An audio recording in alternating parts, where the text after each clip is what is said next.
Alright, so let's see. When we last left off, everyone had done the wonderful job of capturing the Raven and getting her arrested. Alvar proceeded to feel very badly as he realized that he just knocked out a beautiful woman. And then you guys stole the boat for Mr. Fetner, or Maximilian Fetner the Fifth, as he instructed you and paid you well to steal the ship full of slaves in order to get them to Lakeview and get them freed into Darmus. Uh, Mute, hearing that your comrades were waiting for you, you ran from the laboratory as quickly as possible to the ports and jumping onto the ship so that way you can get out of port as quickly as possible in the cover of night. And not even a few hours out into the water, the sound of scratching and panic could be heard as the slaves were freed and they opened up a crate to find a Mizuki clambering out as quickly as possible to get to the edge of the ship to empty herself of whatever she may have eaten off the side off the side of the ship. A slight little sizzle as you think maybe there's some acid in there, but Yeah. and then there was Kiata rubbing her back futilely as she just kind of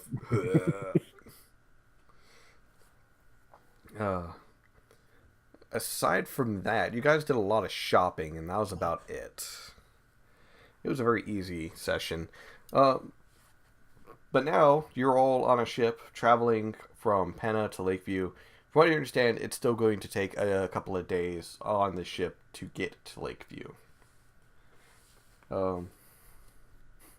Mizuki, you're pretty sure you have emptied your stomach and now you're pretty much dry heaving at this moment. As you've got this turtle dad rubbing your back, trying to ease you. She kind of like lazily noodle arm swats him away, tries to at least. Like, no. Uh, the two individuals who also were piloting the cargo ship for you, hired on by Mr. Fetner. One is I'm named. sorry. Welcome back. One is named Daniel, and the other one is named Frederick. They're both humans, both looking middle-aged, but for the most part, well off. They're not struggling in life, but they've chosen a life that, requires them to get their hands dirty. Sorry, I'm just writing things at the same time because I did not write down a couple of hit points when I should have. And as as you're sailing, it's still night out, by the way. And Frederick comes over and he goes, "Well, guys, so far so good. Don't hate to jinx it. Hopefully they don't notice that the cargo ship's gone and don't come after us. And if they do, well, that's what you lot were hired for."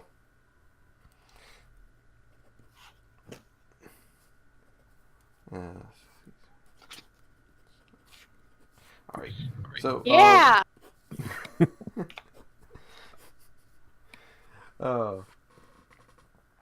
He makes note that, with the good headwind that they've got, that they probably should be able to get to Lakeview without any issues. Though, this isn't just some normal trip.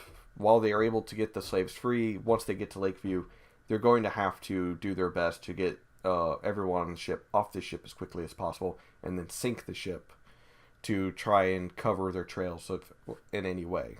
And he also suggests that you guys, get on and get out as quickly as possible as well to try and, keep anyone who follows off of you as well. While slavery is not legal in Darmus, some of these slaver people tend to be very, what's the word I'm looking for? Vengeful. And they don't like the idea of their jobs being ruined by people stealing the cargo. Oh. Right. Fair enough, though. I wouldn't want someone ruining my job. All right. So you got a little bit of time to yourself as they try and get accommodations as comfortable as possible on this cargo ship for you. They've pretty much got like one dorm room that's got a couple of bunks in it, and then unfortunately for everyone else, there is the undercarriage that has, or the cargo hold, which has everyone else, and they're kind of all like stuffed together. It's not a pleasant thing. It's a very awful thing, but at least all the slaves are no longer in chains, as you guys were able to go around and get them unhooked and everything. Daniel even had a small crystal that, when put up to the collars, removed the collars. Alright. That's cool. It was a gift from the Fetna. Yeah, a very odd fellow, that guy. He seems to like to give gifts. Why, he gave you something? I'm not gonna talk about it. Okay, then. Well, he's an odd fellow in the sense that he's the only noble that I know that would willingly disrupt his own business on a repeated basis. Oh, right.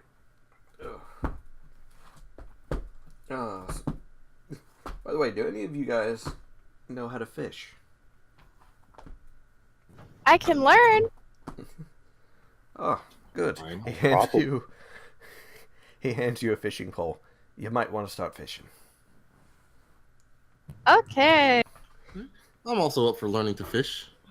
And he hands each of you, a fishing hook, a fishing pole and such. And he kind of like has you sit on the side with it.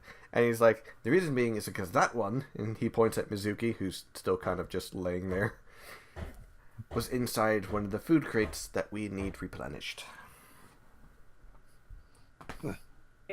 And now all of it is in our Blech. Yeah. Now all of it's all on the side of the ship, or back into the sea.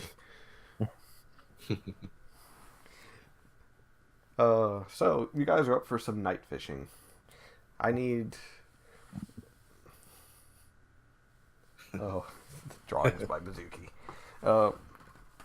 I'll take care of the people who are not here. Sheets.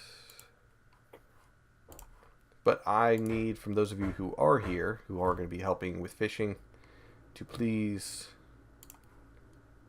give me some survival checks. Alright.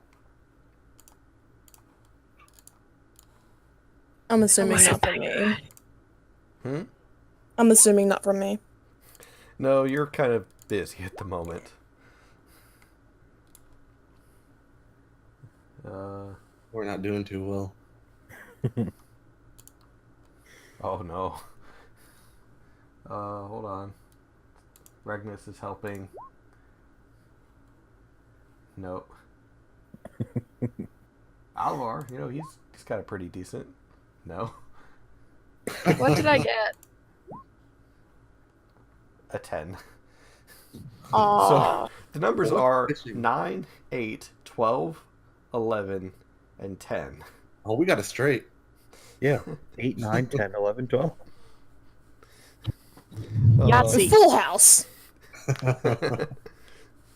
So each of you were kind of like there, and you're like, ooh, I got something. And you pull up, and it's like a boot or something, and then you look up, and it's like, there's Mizuki coughing out a second boot. But are they a nice pair of boots? Chewed on. Not anymore. Partially digested. Damn. Now I just want to know why she ate a boot. Because it was attached to a foot. Not gonna ask any more questions. Before I forget, Mizuki, you do have a backpack and a weapon and a shield. They're not yours. You just found them.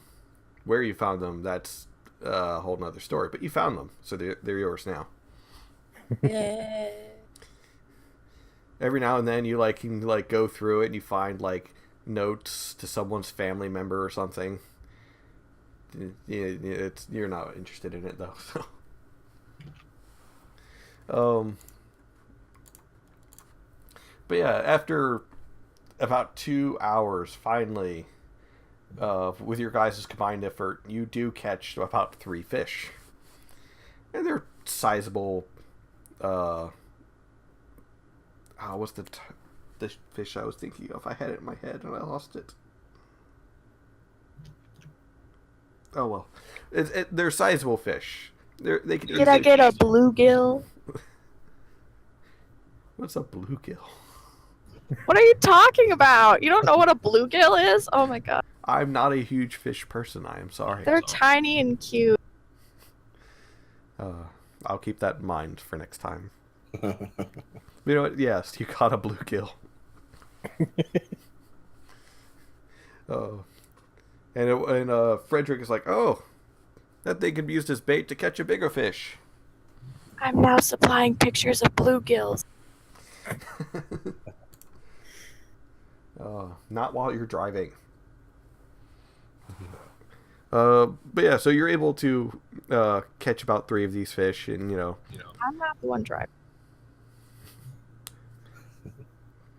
And when finally you guys are able to like get them into the crate that Mizuki was in, and Daniel's actually over there scrubbing the inside of it to get some of the expulsions from Mizuki off of it and clean. He just kind of like looks at the brush that's partially dissolved, and he's like, "Jeez, woman, what was in that stomach of yours?" Acid. Maybe. Like the hairs on the end of the brush are like burned away a little bit. It's like, well, that sounds about right. He groans and then runs to the side of the boat. The squirrel tail comes out this time. Oh, but yeah, Man, that squirrel was good. Tulip's just gonna be watching Mizuki throw up over the side of the ship, just like intrigued but impressed.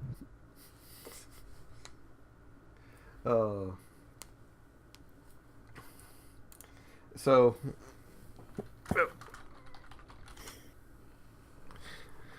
you guys are able to, eventually like bunk down and get some rest throughout the night, recover your health and spells that you expended during the capture of the Raven. Mizuki, they kind of like give you almost like a rope harness to tie you to the edge of the ship, so that way you can just kind of like lay there and they don't have to worry about you falling off or something. One of them supplies you with a pillow as well, just to make sure that you're comfortable. I toss the pillow back to them. But It's fine, I have my tail. Alright, just trying to be kind, that's all. She hisses. I like to imagine that I haven't rested this whole time, so like now I'm finally recovering all my health. Finally, just like laying down. Your backpack's glowing a little bit. Yeah. This night light will keep me company. You have like radiation birds on your back. The nightlight goes out. Oh. Poor nightlight. But yeah, and as the sun rises, you guys are once again given, fishing lines and everything. It's like, all right, I know you didn't do very good last time, but let's try again. All right. This time with feeling. You'll see. This time I'll be the best. I've been watching. I've been studying. Watch this. I snagged my line on someone else's line. You've been studying the wrong person. Actually, you should like, I got an idea. I'm going to cast it as far out as possible, so you wing it back, and all of a sudden hear, ah! As you nailed Daniel right in the ear with the hook. Sorry about that. Ooh, I know how that feels. I do too. I've actually gotten a bass hook through my middle finger one time. Ooh. I, My mom's I've got a got hook through the eyelid. Oh, Ooh. Ah. I got real close. I got it on like the bridge of my nose, like so Oof. real close to my eye. oh. Uh-huh. Yeah, Daniel's screaming and cursing as he's trying to get it out. I'll help you. I'm sorry. Here's the funny thing. Both Alvar and Tulip have a +5 to survival. So let's see how this goes. First one is Tulip. Nice. Nat 20. Nice. She reels in all the fish. She drains the ocean of fish. All right. Oof. Kiana, you gonna try and help fish again?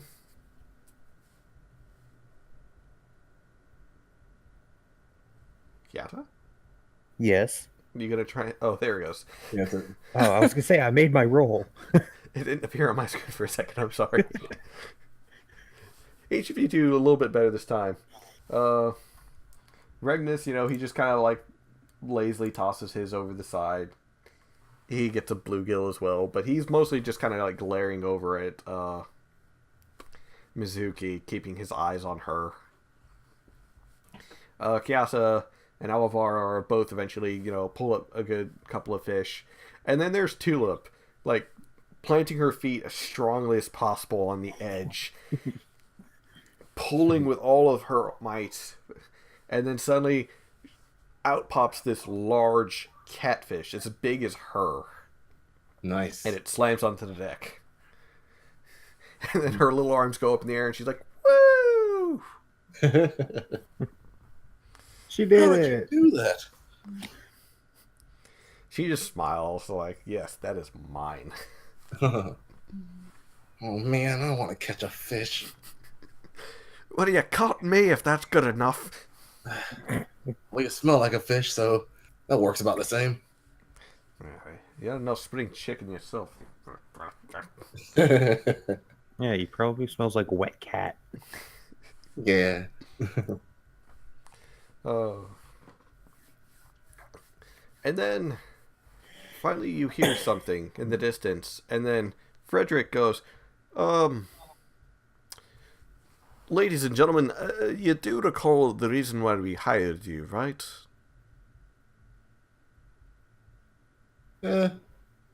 No. I've been gone.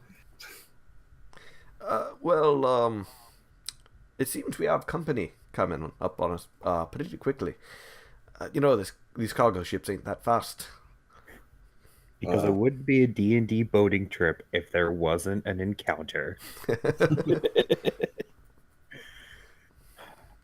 And then, finally, as each of you kind of like lean over the side, Mizuki, you're like pushing yourself between like the spokes of two railings to look through.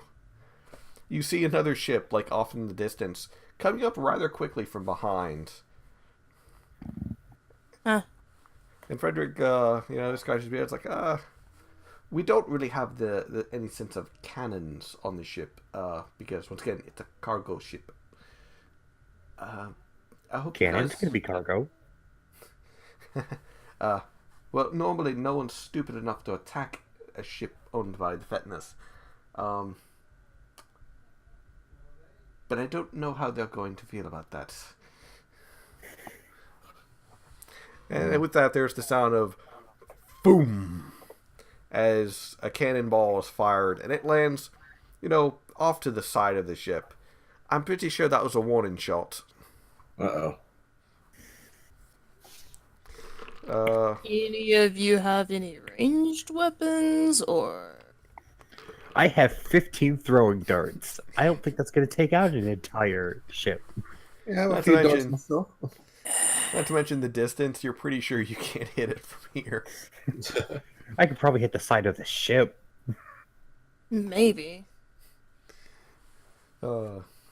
So the ship is getting closer and closer. Each of you trying to find something to throw at it, or maybe, some kind of defenses. And Frederick's like, don't worry, you got this. They're not going to sink the ship. They want the cargo. So they'll probably try and board us. So just keep them off the ship. That's all you got to do. I mean, I can try to entangle the ship. How? I have entangle. Oh, that's true.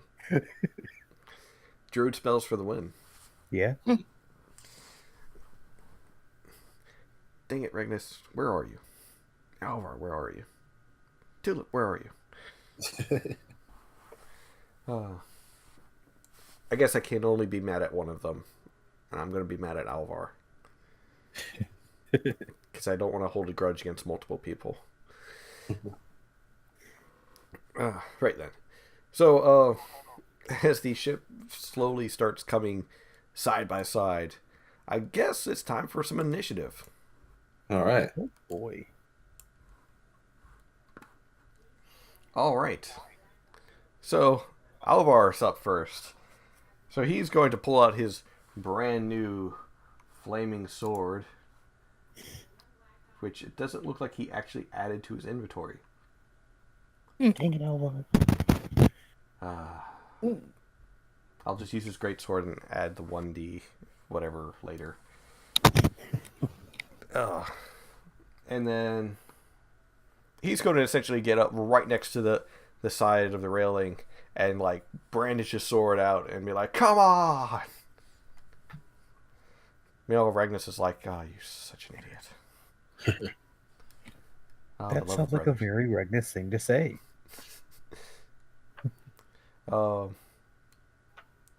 Mute, it's your go as Alvar is holding his action for one of them to come into his range because he's not going to try and jump over. Alright, well, I'm not going to jump over either because one of my fears is open water. So, which is surprising considering you come from a foreign land. Yeah. You had to travel over the water to get here. Yeah, I did it by boat, and I just kind of stayed inside. Yeah. So he kind of just holds his action as well. All right. Tulip, on the other hand, she's got some spells she can throw their way. So she's going to do a vicious mockery. Let's see how it is. 3 and a DC 10 wisdom save. That is a 12, so they save. Alright. And she's going to ready her bow as well and stay back. Regnus, he doesn't have to worry about range because he's overpowered. Eldritch Blast. 14. That'll hit. 6 points of force damage. Alright. So just as the slavers are starting to come up, he nails one of them right in the face with an Eldritch Blast. They stumble back and onto the ground, but then they get back up. Alright. Well, why did they have to get back up? Gotta hit them harder than just 6 points of damage. Mizuki, is there anything you would like to do as the slavers come up to your side of the ship? Barf on them. How far away are they? At this point, the ship is about 10 feet away. They're pretty much coming right up the side, but they're trying to get closer to where they can essentially throw over a boarding party.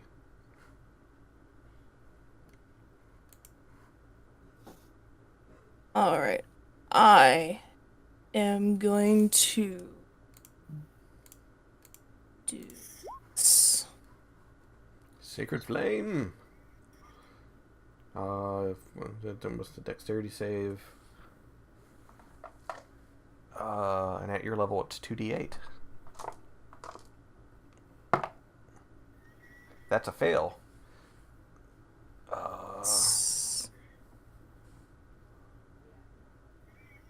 So, just roll me 2d8. You got the dice roller on the side.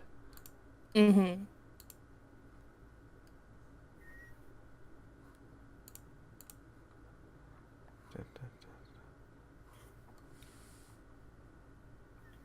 That's right. I didn't fill out your character Alright. sheet all the way. I'm sorry. You're fine. I forgot There to we add go. in all your spells. It's fine. I was trying. I was. Cause you got my cantrips on there, but nothing else. Sorry. It's fine. That's a 6. Awesome. So one of them's like getting up. Oh, wait, are you aiming for the same one that Regnus pelted? Sure. Or one of the... Okay. So the one, as he's getting up from being pelted by an Eldritch Blast, all of a sudden, you point at him and grin. And all of a sudden he's like, why do I feel like I'm burned? Oh, God! And he starts rolling around on the ground, screaming as he's, caught aflame. Oh, poor guy. If he lives That's this, it's gonna just end going my to be the turn. worst day ever. So how far away are they? The other ship is about a 10-foot gap. Oh. Okay. Oh, I'm sorry. We skipped over Kiata. Oh, I didn't even realize. I just realized. I am sorry. Kiata, would you like to go? I need to see something.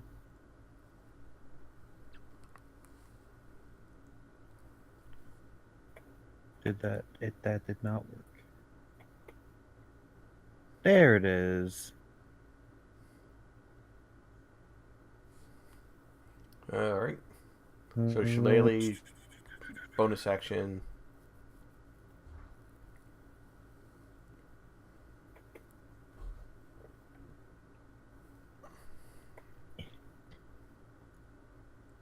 All right. So yeah, Shillelagh on my quarterstaff. All right. So now that's D8 plus 1. Woo. Are you going to try and jump across? Sure, why not? All right. Acrobatics, Yes. please. Oh, no problem. Yeah, apparently so. Happily. So Kiata, it's Whoa. like, why are the two of you waiting around? Just runs, jumps, and puts one foot on the railing, and then jumps across the 10-foot gap with ease, and lands onto the slaver ship. He just pole vaults over with his quarterstaff. You're doing good. The Nice. 5 slavers there all of a sudden turn to you, and they're like, "Oh, he actually made it." One of them is within striking range if you want to hit. Give me 1 second, because for some reason, Roll20 hates me today. Roll. On the bright side, it doesn't sound like your Another 6 headset's damage. possessed. That's good. Not yet, anyway. Yeah. Please don't jinx it. That is the What's hell gonna part of happen? editing. You didn't roll to hit. Shh. Shh. Yeah, that'll hit. Yeah. Okay. So then yeah. 6 damage. Which one are you aiming for? One of the livelier looking ones, or the one that's currently on fire? I'll hit the one on fire. Keep the 6 train rolling. Just ruining his day. First, he gets pelted in the face. Then he gets set on fire.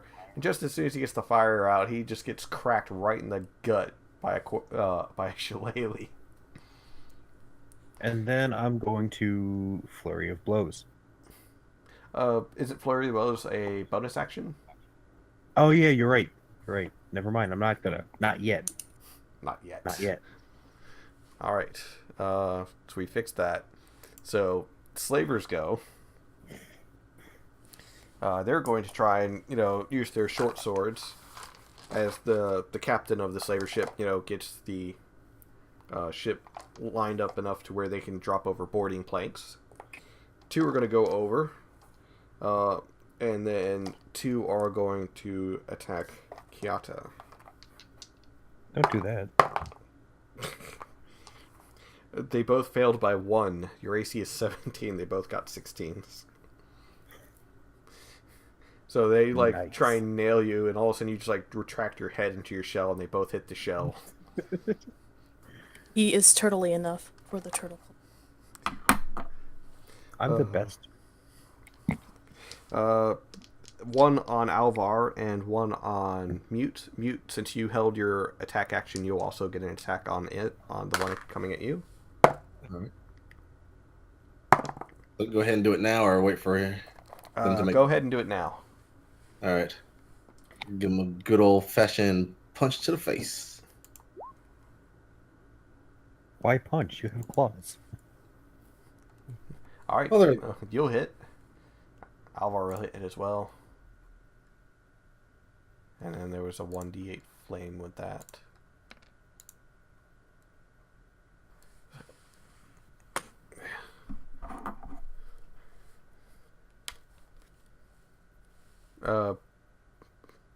Mute, roll your damage. Oh, sorry. 6. Okay. Another 6. Keep the sixes rolling.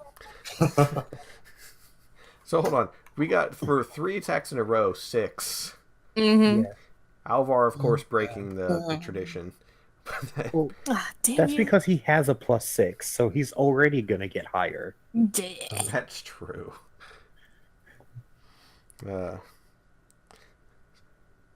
Alright, so as soon as this slaver comes up and swings at you, which he misses with an 11, I'm hoping. So you duck out of the way and clock him right in the mouth. And the one on Alvar hits him and does 2 points of damage, so that's not too bad. But then, Alvar returns the favor by putting a flaming greatsword in him. And the last slaver is still piloting his ship, trying to maintain its course. Alvar's go. He's going to try and kill. That'll hit. Yep. And is dead. Yay, barbarians.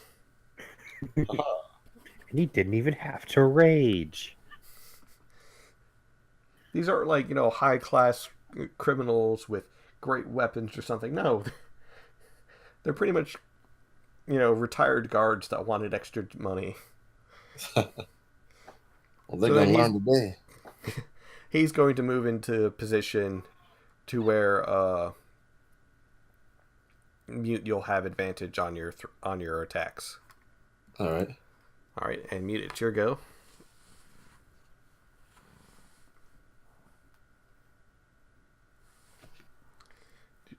What did you say is my go? Yes. Okay. I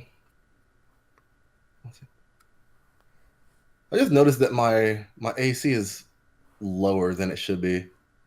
Oh, did it reset again? Yeah. Yeah, it reset on mine too. I changed it though. It's fine. I'll fix it. No biggie. All right. Yeah, I'll throw some attacks. Or so the guy's still right next to me, right? Yeah. Okay. And you've got advantage on yours because Alvar's giving you flanking. Oh, nice. Okay. There's a whack. All right. Yep. All right. Then I'm gonna give him another whack. Excellent.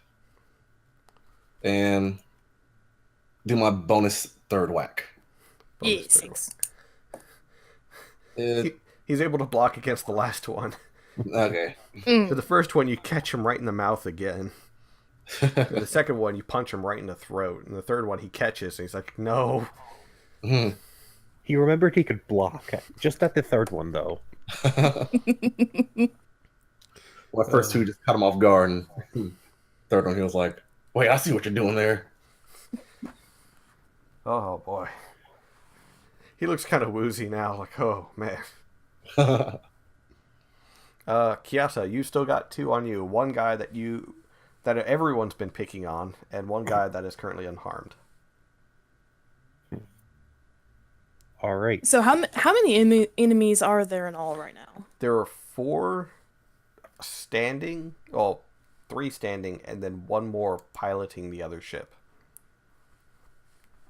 and he'll have an action soon. Don't worry. This is just kind of like a reclaiming vessel. They didn't think like armed people came here and like took the ship. They thought, oh, it's just those freedom fighter people. We can run up, beat the crap out of a couple of people, take the ship back. Okay, I was just wondering, just to know how many people that we were fighting. All right, so on the one that we've just been picking on, That'll hit. So that's a 1d8 because it's still a shillelagh. 8. You crack him upside the head. He just like he's down on all fours. Like, stop picking on me. And now I'll flurry of blows. On the other guy. Yeah, on the guy that we haven't been picking on. All right. That is that. Oh. He's able to just barely like move out of the way and block the second one. And he's like, I've seen your tricks before. You're not catching me.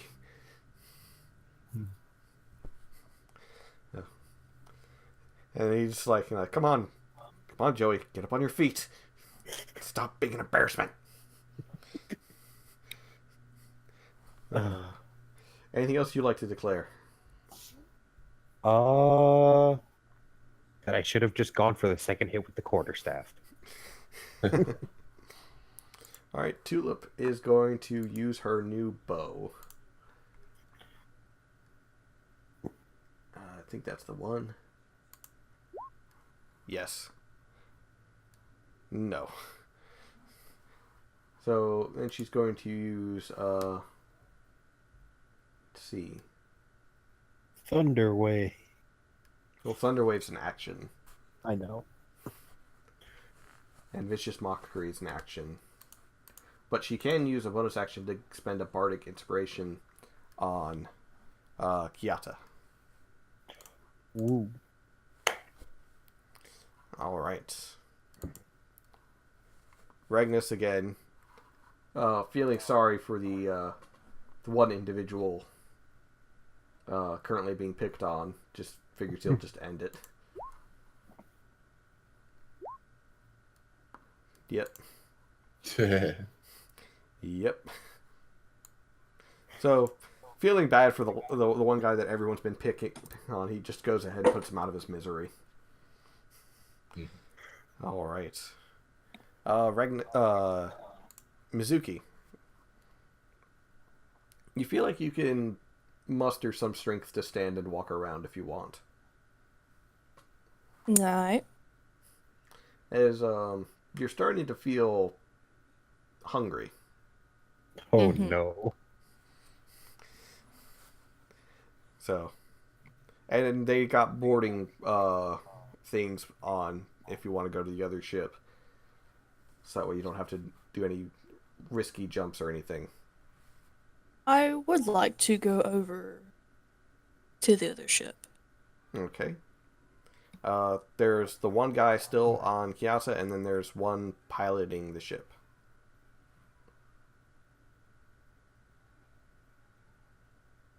I want to go up to the captain. All right. You're able to get up on him. Well, what are you going to do with your stack of hunger? I'm going to use this. Nibbles? Nibbles. That'll hit. Roll an extra 1d4 as you do have a stack of hunger. Mm-hmm. So she does a One. total of 13 points of biting damage as her jaw opens up into this, three-jawed mouth with fangs lining them, and she just sinks her teeth straight into his collar and starts biting down as hard as possible. He just starts screaming in horror. Like, what the fuck is this? I also screamed before and said, what is that? It's Nibbles. Okay. That counts as an action, right? Yes, that counts as an action. I think that's the best ability I've seen in a while. Here's the thing. The more stacks of hunger she gets, the stronger it gets. Mm-hmm. But at the same time, the more feral she becomes. Mm. Because her intellect and wisdom starts dropping with the more stacks she gets. Man, and I thought my barbarian was bad. He gets hit and he goes berserk and he can just attack anyone. And he has the power to put down any member of the party. Yeah. But that's just... It's cool, but also horrifying. Just give it a minute. Anything else you'd like to declare while you've got your mouth latched onto this man? Nah, I'm good. Okay. So the one slaver on Kiata, out of the corner of his eye, sees Mizuki biting his captain. He's like, "The fuck is that?" He rolls a 1 as he tries to swing on Kiata. So get to play my favorite game. Where are my D10s? Ooh. Yeah, buddy. He just hits Kiana's shell and just the reverb from smacking him so hard. It bounces off of the shell. Yeah, actually, he smacks your shell so hard that his sword just flies out of his hand and over his shoulder. Oops, there that goes. Because he wasn't paying attention. His eyes were over on Mizuki. The one on Mute, who's currently being flanked by Alvar, he's going to try and take a swing. He hits. Mute, you take 4 points of damage as he hits you with his short sword. How dare he? Let's see. And then the captain, who currently has a Mizuki latched to him, he's going to take out his dagger and try and pry her off. Mm-hmm. That's not going to work because I know your AC is higher than that.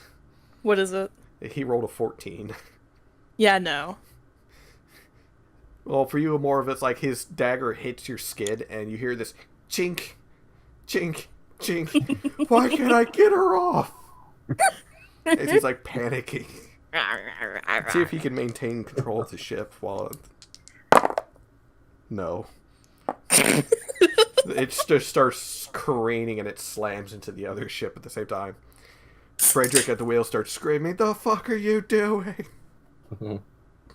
Nom nom nom! Alvar, he's going to try and finish this guy. How the hell does... Oh wait, I didn't... Oh man, losing my mind. Nope. Mute, you see a flaming sword, like, almost hit you as the guy ducks out of the way. Ooh. Sorry. Yeah, Oh, let's see. Mute, you still got this one guy on you. Alright. That was my go? Hiccups. Yeah, it's your go. Alright.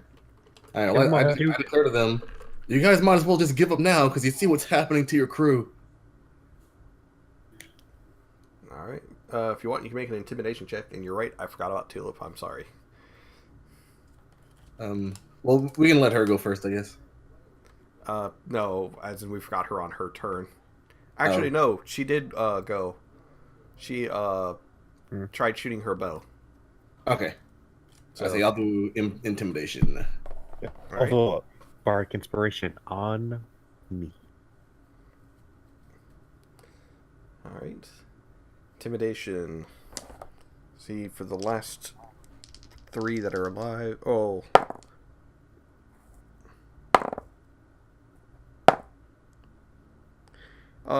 So the one in front of you, he's like, maybe this is a good idea to surrender. The one that's unharmed on Kiata, Nah, he's not feeling. The captain screaming like a girl. Understandably, though. Anything else you'd like to declare? I mean, if they don't surrender, I'm gonna go back to the beats. You'll find out their answer on their turn. All right. Well, how close, to, I guess, how close to the edge of the ship am I versus like where they are and all that? You are right next to the banister, Okay. like right on the edge. And he's in front of me, or He's in front of you, and then behind him is Alvar. okay. So since he's on the ship, like I'm assuming like he had just got on the ship and that's where I was. Yes. I'm gonna attempt to just push him into the ocean. All right. Make a strength or an athletics check, depending on which one's higher. All right. Hmm.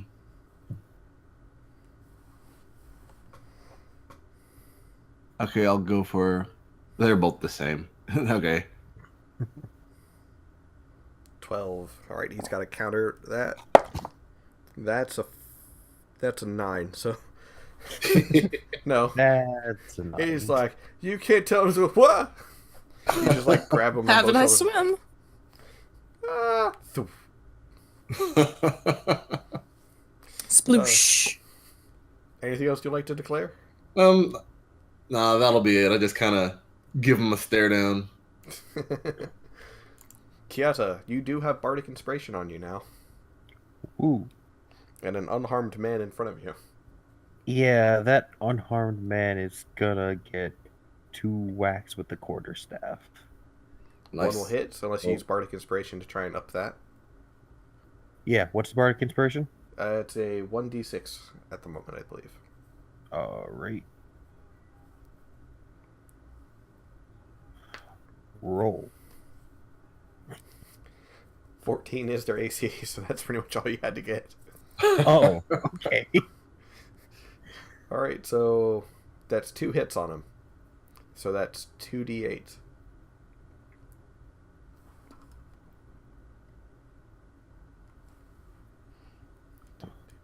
There we go. Roll 2. There. Roll. Nice. Oof. That's some Pretty gunning good. damage right there. So you spin your bow staff around for a moment. He's trying to keep his eyes to trying to keep track of it. All of a sudden, without even blinking, you swing out twice quickly. Well, the first one catching him on the right side of the face, and then the second strike catching him on the left side of the face. And you're pretty sure you cracked some teeth with both hits. As he just stumbles back and is holding his mouth, and he pulls it away, and there's blood, and there's actually a couple of white bone bits in his hand. Gotta love white bone bits. Yeah, he's gonna need a dentist if he lives. Mm-hmm. Doubt it. Anything else you'd like to declare? No, I'm pretty sure the quarterstaff spoke for itself. Tulip is going to try her bow again. I cannot roll for Tulip, apparently.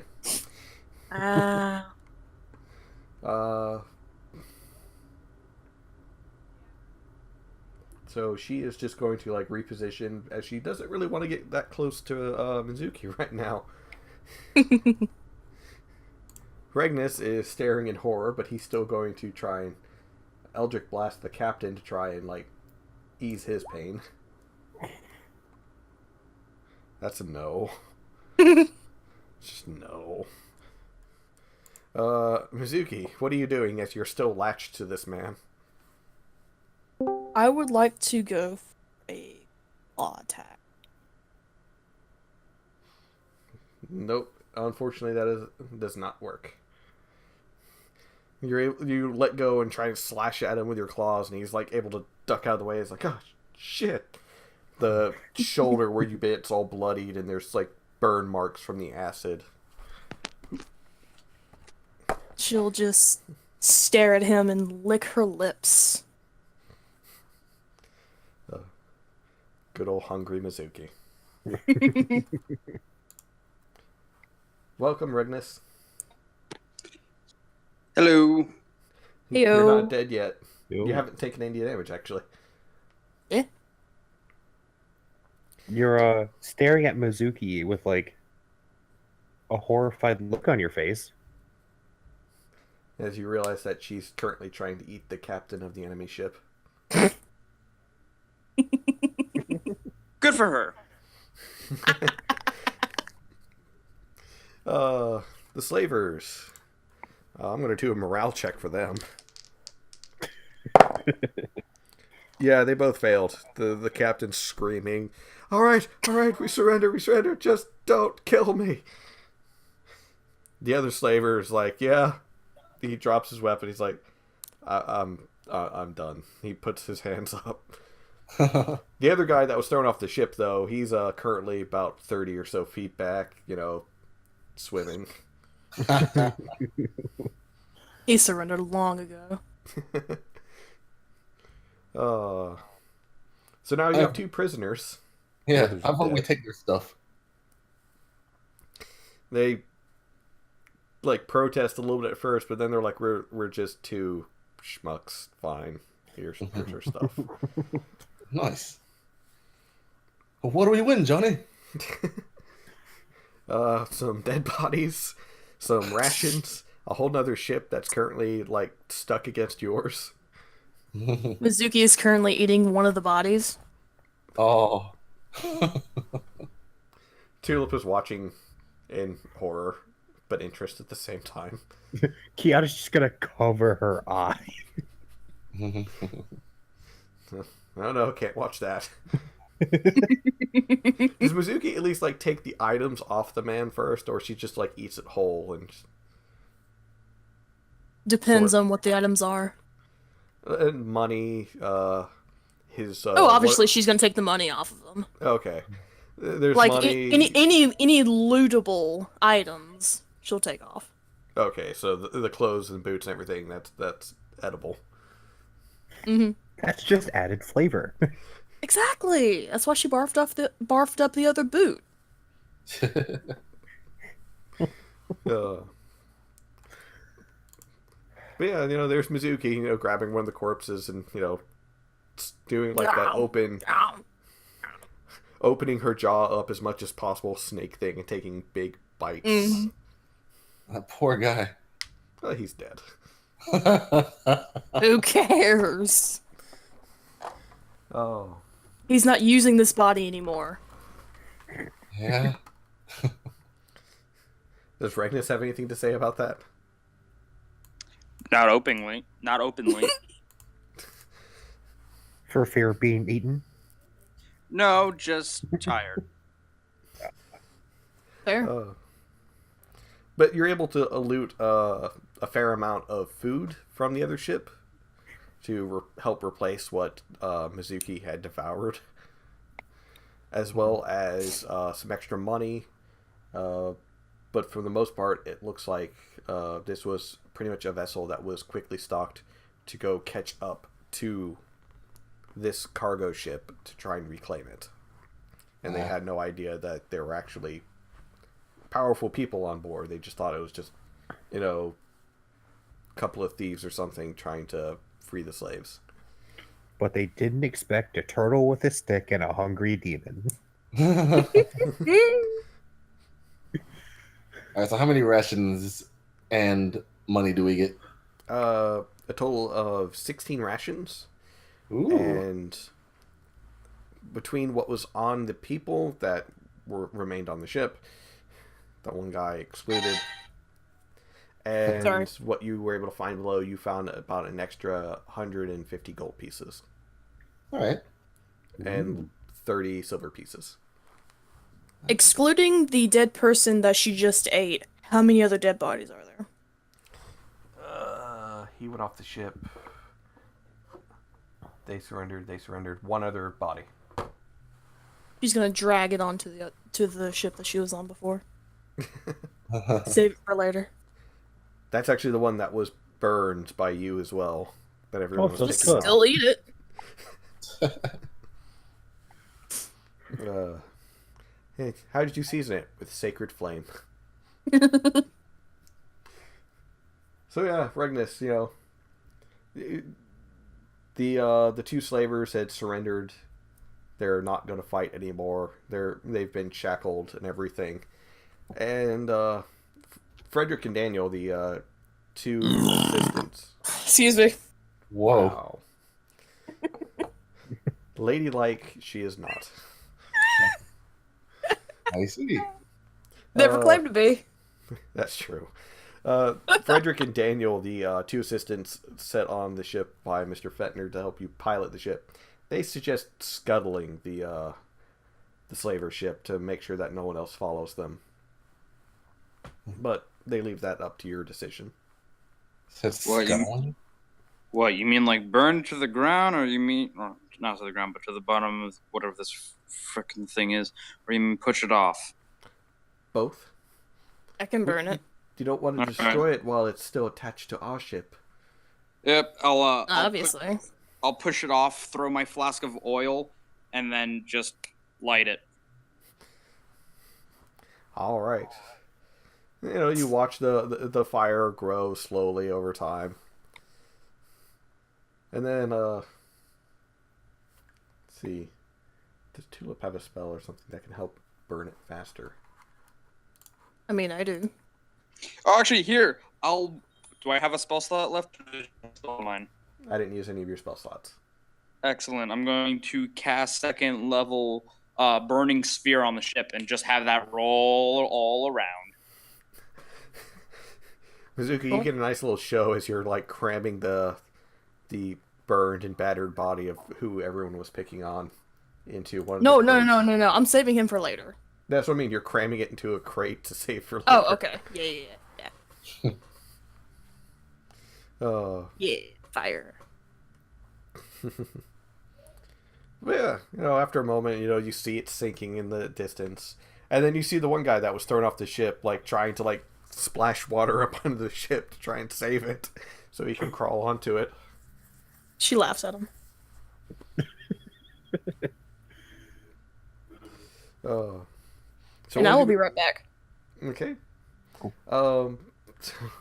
Now that you guys are able to, like, sit and rest again for a moment, what would you like to do now that you're, free of being attacked, though you do have two prisoners? Well, I'm gonna gather. Well, I guess are we splitting the money equally? Or- That's up to you guys. As whoever equally stole as the money. possible. All right. Who's got a calculator on him?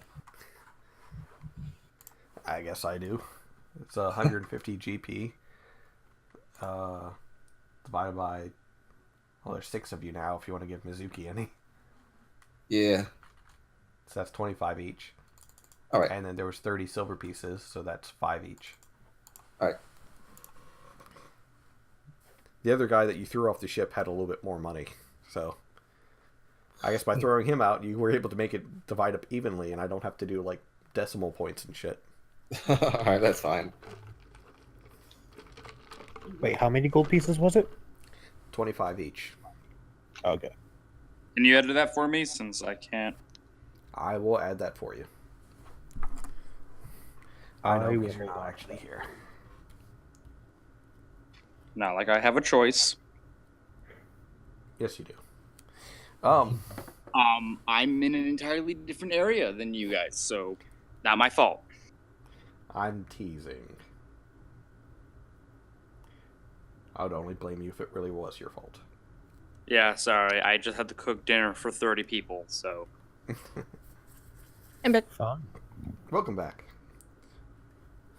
So, Ragnus, you got to see, essentially, the Relic of Alethar devour someone. Not alive, mind you, but... Oh, partially. unconscious. whichever. No, I mean, Okay. she bit into him while he was still alive. No, that was the captain. He's still alive. Oh. The captain's still alive, kind of like, shackled and like against the mast of the ship and trying to like scoot away as far as possible from Mizuki. Ah. She's just staring him down now. So what type of creature is Mizuki? She is a tiefling. So are you a big tiefling?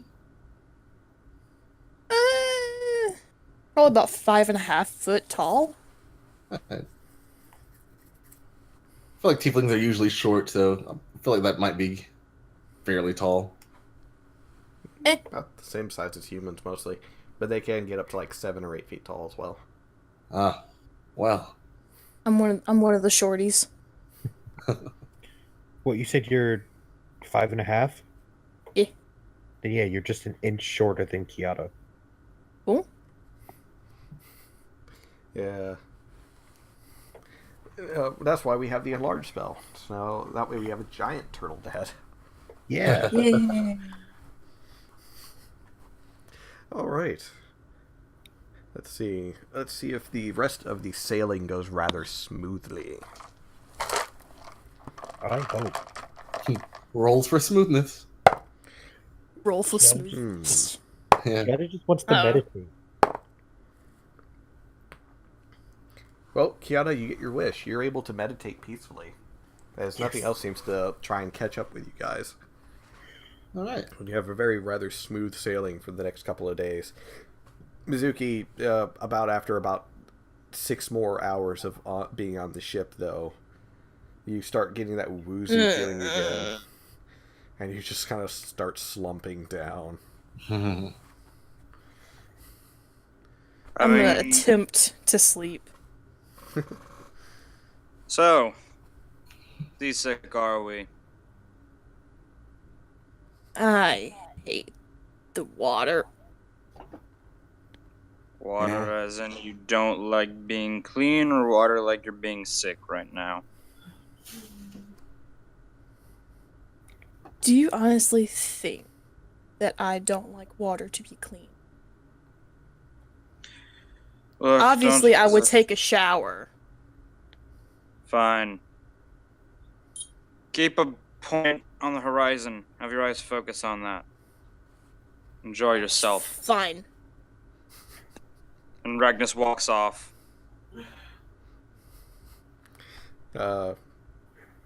Daniel kind of like leans over slowly to Kiata.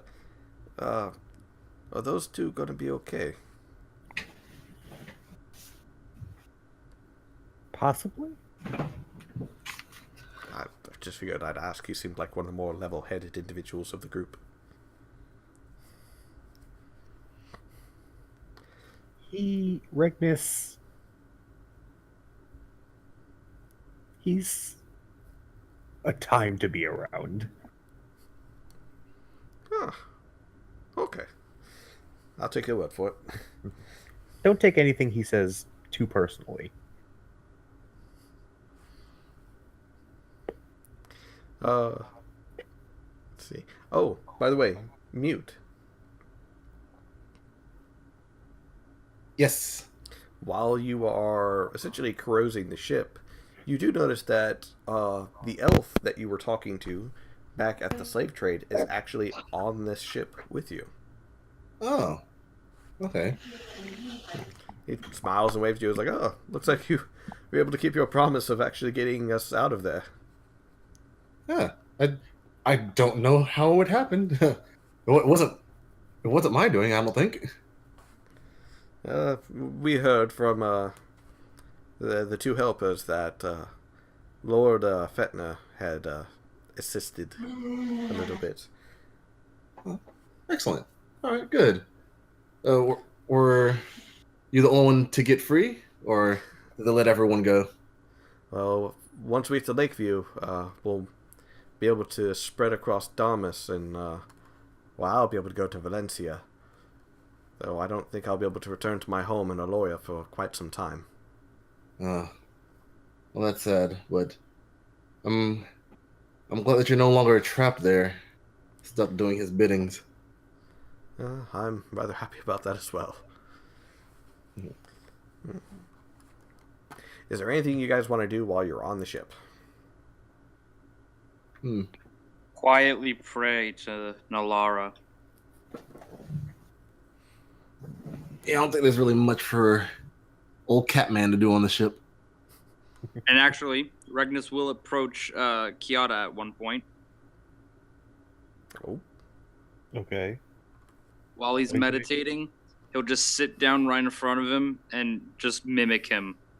And like every 2 minutes, open an eye to look at him to see if he's moved, then close it. Every time Keanu has just not moved at Shit, all. I've been spotted! Sorry, that's my notification. Regnus immediately jumps and just books it. I should put my phone on mute. you probably should. Yeah, put it on me.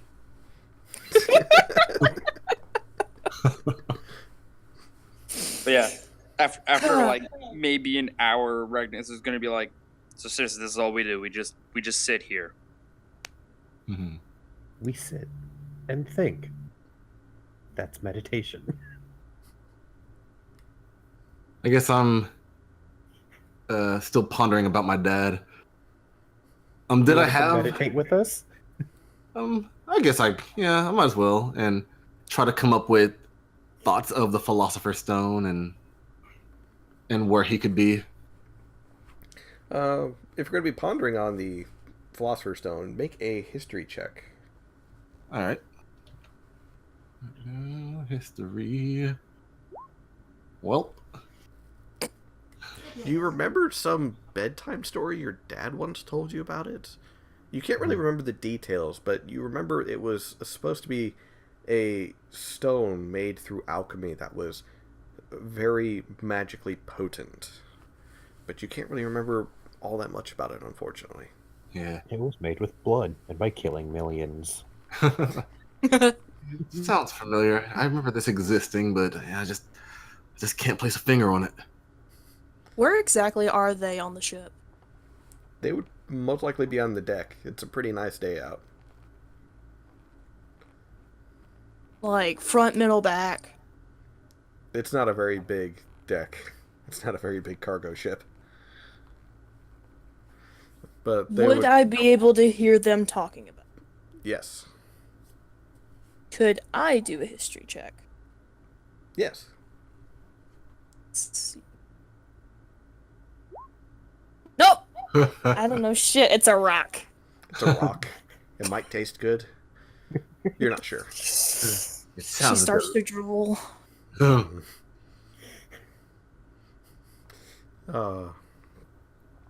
Tulip is using the bunk area to tune her lute and play a little bit. Alvar's fishing again. But eventually you're able to land into Lakeview, and at first you think something is going on because there's a lot of noise and a lot of fireworks. And then, Regnus, you remember something. It's near time for it's a holiday for those who follow Nalara. It is the time of the hunt, where within the next week or so you need to catch a large game animal of some sort in order to sacrifice to the name of Nalara. Regnus kind of just stares forward and goes, "Fuck." Because you also remember you're not supposed to use magic when catching it.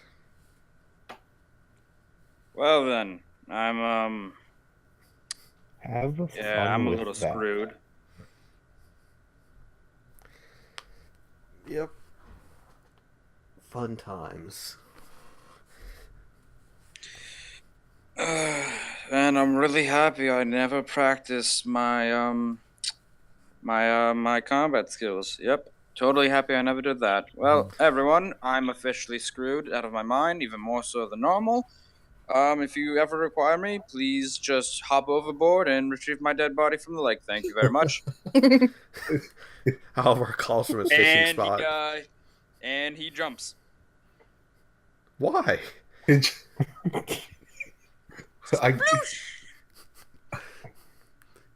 can go to catch him before he jumps, I guess. Yeah, so will Kiana. Both of you make an athletics. Or an acrobatics, actually. Make an acrobatics. Okay. That I'm Mizuki's better gonna at. watch.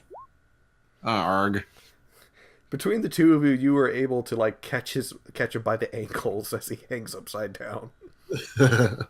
All right, I was literally just gonna go for a small swim and then have someone pull him back on. This is really not. Ow! That was the fucking goat. Could you please slowly drag me up as you're out too fast? Ow! Damn it! Ow! You drag him back up. Alvar just like, comes over and pats you on the shoulder. Stop overreacting, brother. All right, you cannot talk shit. You are a fucking 6'4", nothing but muscle asshole. I am merely a 5. I'm not gonna even talk anymore. I'm done. How tall is he anyway? You just have to help me catch something, and I can just help you. That's all. I mean, I could catch something. Stare at him. Master Just Mizuki. Just overhearing about catching things, and just walk over. I can catch something.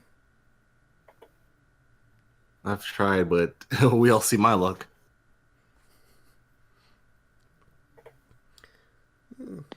Or he smiles a bit. He's like, it's something that we used to have to do as youngsters as well. Forster, really. I didn't mind it so much until, I made this contract and then focused nothing but contract, and now can no longer use the contract for this godforsaken thing. Alara, why do you test me so? And Alvar just kind of like flatly states, he can't really use a bow that well. Oh, I can use it better than you. Dexterity of a 16. Yeah. But he Well, holds I up one of his mean- javelins. I can use this. Yeah, show up. Nothing. Well, I mean, I have these. Mizuki shows off her claws in her teeth. Do you Okay. do like the full open mouth thing as well? Yes.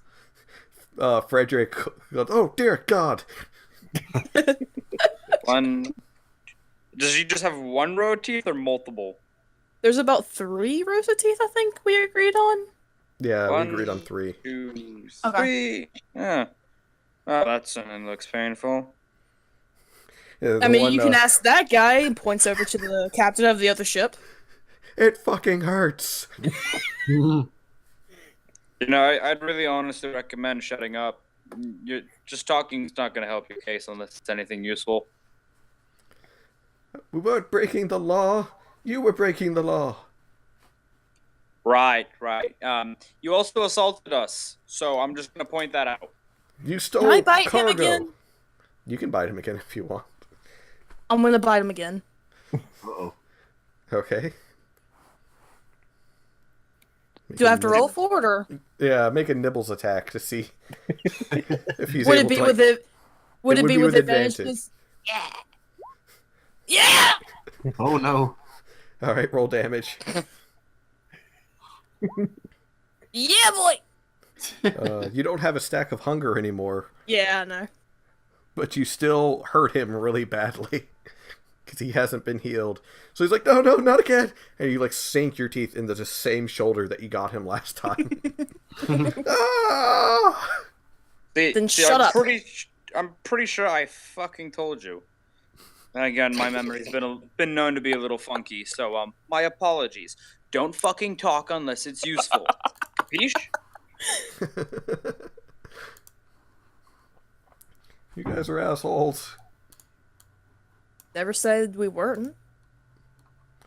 How much damage has he taken so far?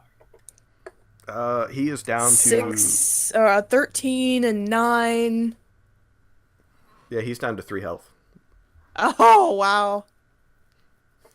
Well, I got Spare the Dying and some heals to keep him alive should we need him. I don't know what I have. Yeah, Ian. I'm sorry. Give him 10 health back and say it's probably best that you do as they say. I will fix your spells later, I promise. Oh dear God, what did you do to her spells? There isn't any. I didn't fill them out. I forgot to. I gave her cantrips. That's it. I forgot to fill out the rest. Yeah, that's easy. Yeah. But yeah, she, cleric and all that fun jazz. Yeah. She doesn't, fun fact, she doesn't actually have a holy amulet to cast her spells. It just comes from her. She is the holy amulet. What was that, Kiana? I was gonna say the same exact thing he just said. He just said I am the faster. amulet.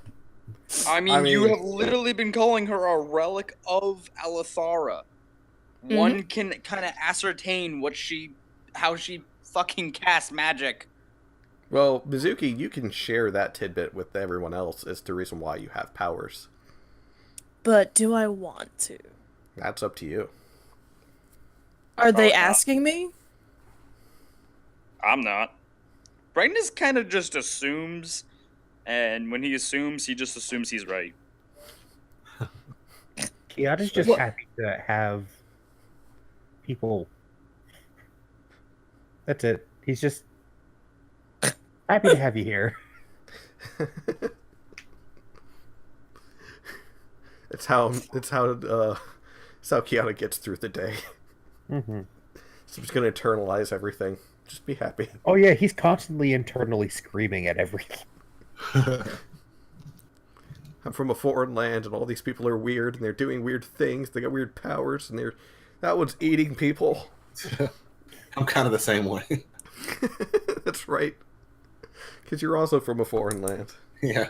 Kiana's just unusually calm about a lot of things. The So internal barbarian. I guess I'll tell him. Okay.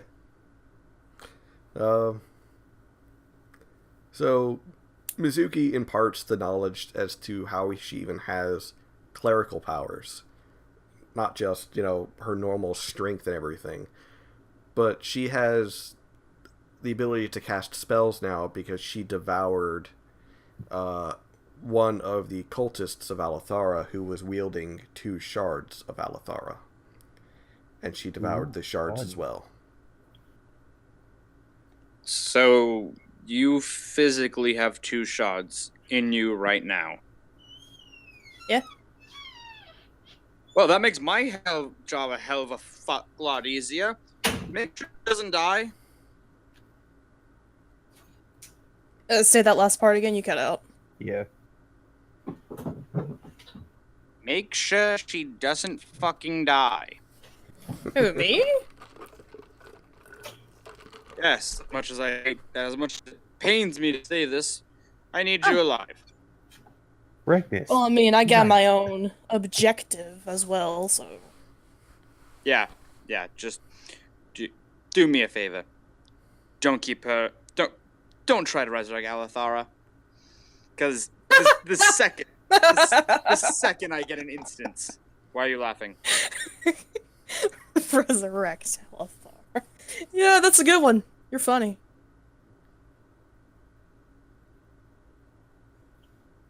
You're real funny. Yeah, no. I was made because of them.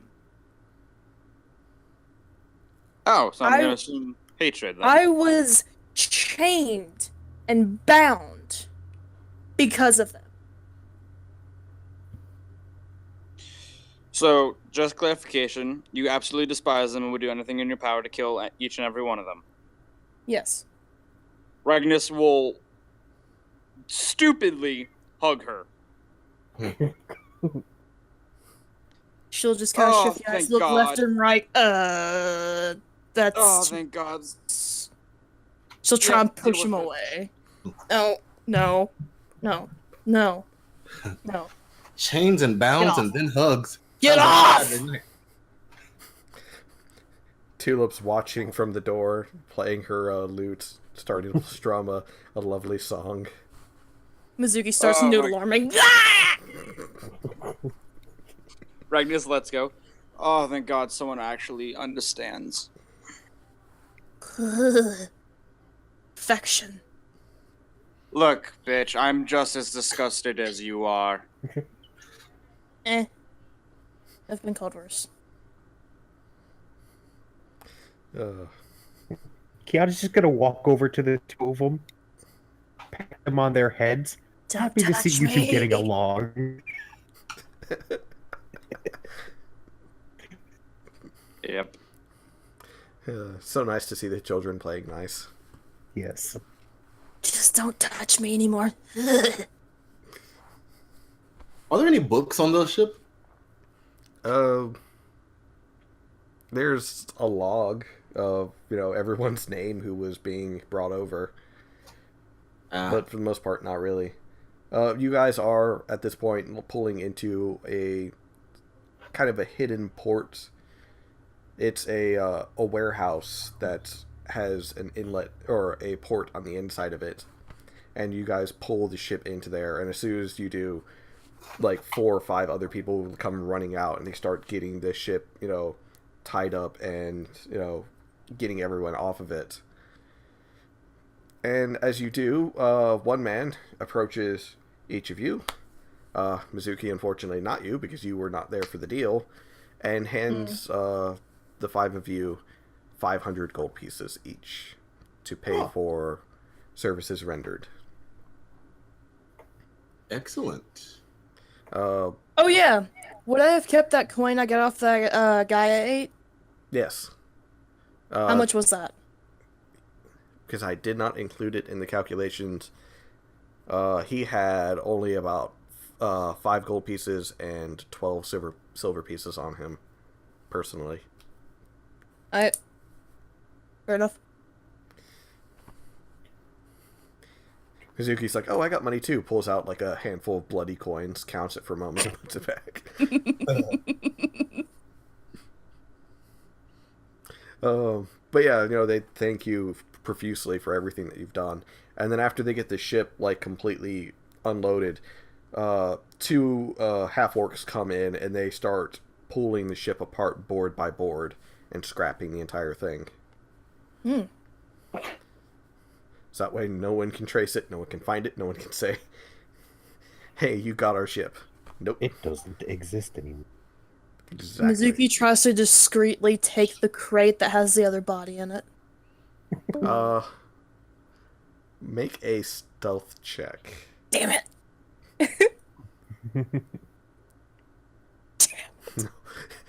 You like grab it, drop it for a second, pick it back up, and everyone's just kind of staring at you. It's mine! Okay. The Just 2 prisoners drags. are... The 2 prisoners are brought away by Daniel. He says he's going to release them at some other point to where, no one can, do anything by the time that they're able to get back to civilization. But he'll make sure they'll be fine. 'Cause they're not killers, they're freedom fighters. Yeah.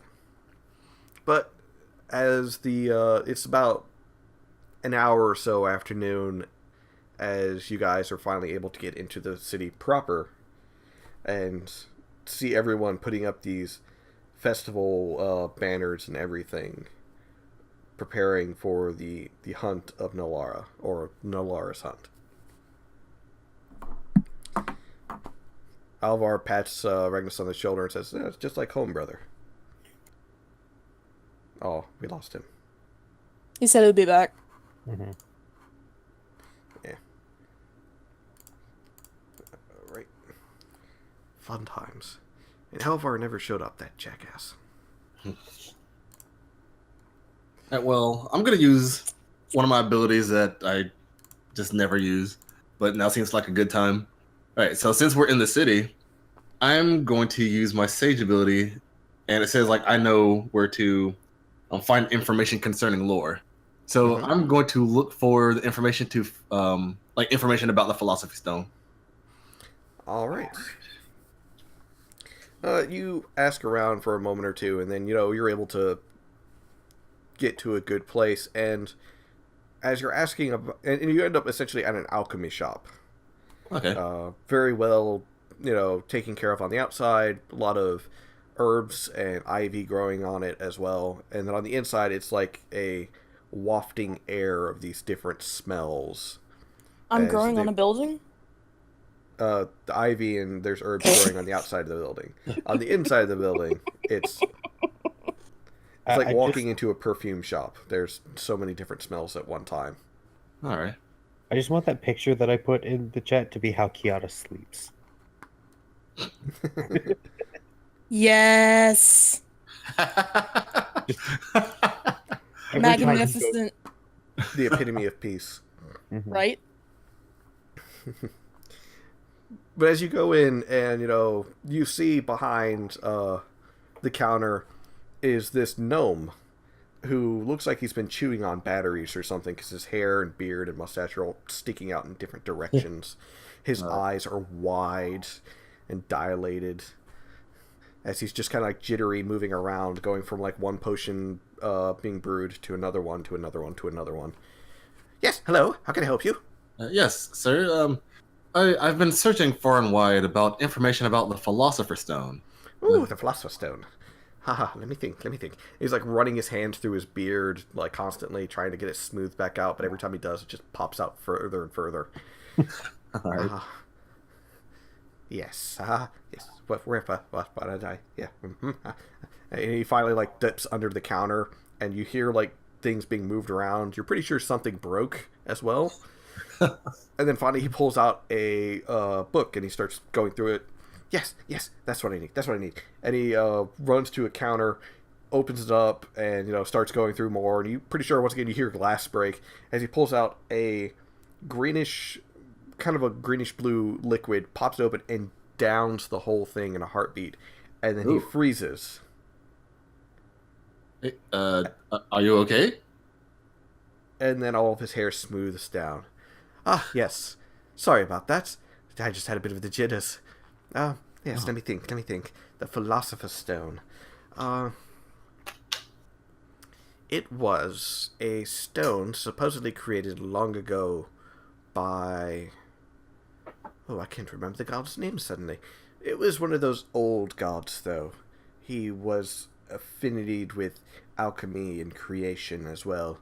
And he created the Philosopher's Stone and gave the secrets to a mortal as to how to create it as well. Okay. And it was used to actually turn the tides in a few battles a long time ago. Let me think. I want to say about 2, maybe 3,000 years ago. Okay. But it's a stone created through alchemy that has magic powers that essentially are as strong as the wish spell. Oh. Go ahead. Let's say, so is there one floating around out there, or is there a way to create one? Well, if I recall correctly from my knowledge, there is one floating around out there, as the one that was used in the battle was eventually lost. And where it was lost, no one really knows. As far as how to create it, that knowledge was also lost with it. Yeah. Well. Do you think it would be in any books, or are there any rumors on how to create one?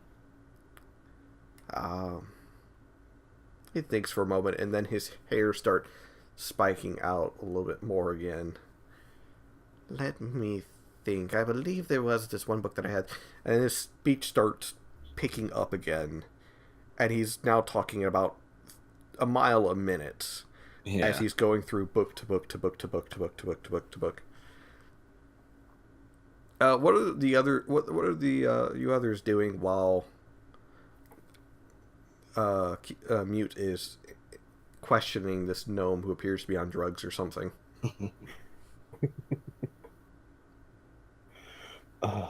That's a good question. I can tell you what Mizuki's doing. What's that? Eating? Yes. Called it. Eating the other body? Yeah.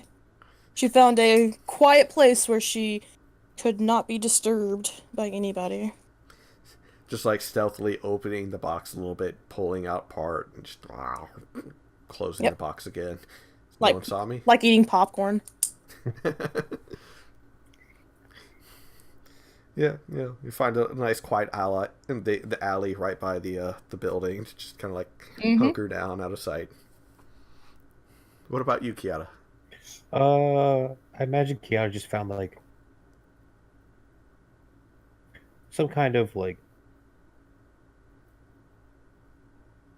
I just had what I wanted to say and then I forgot.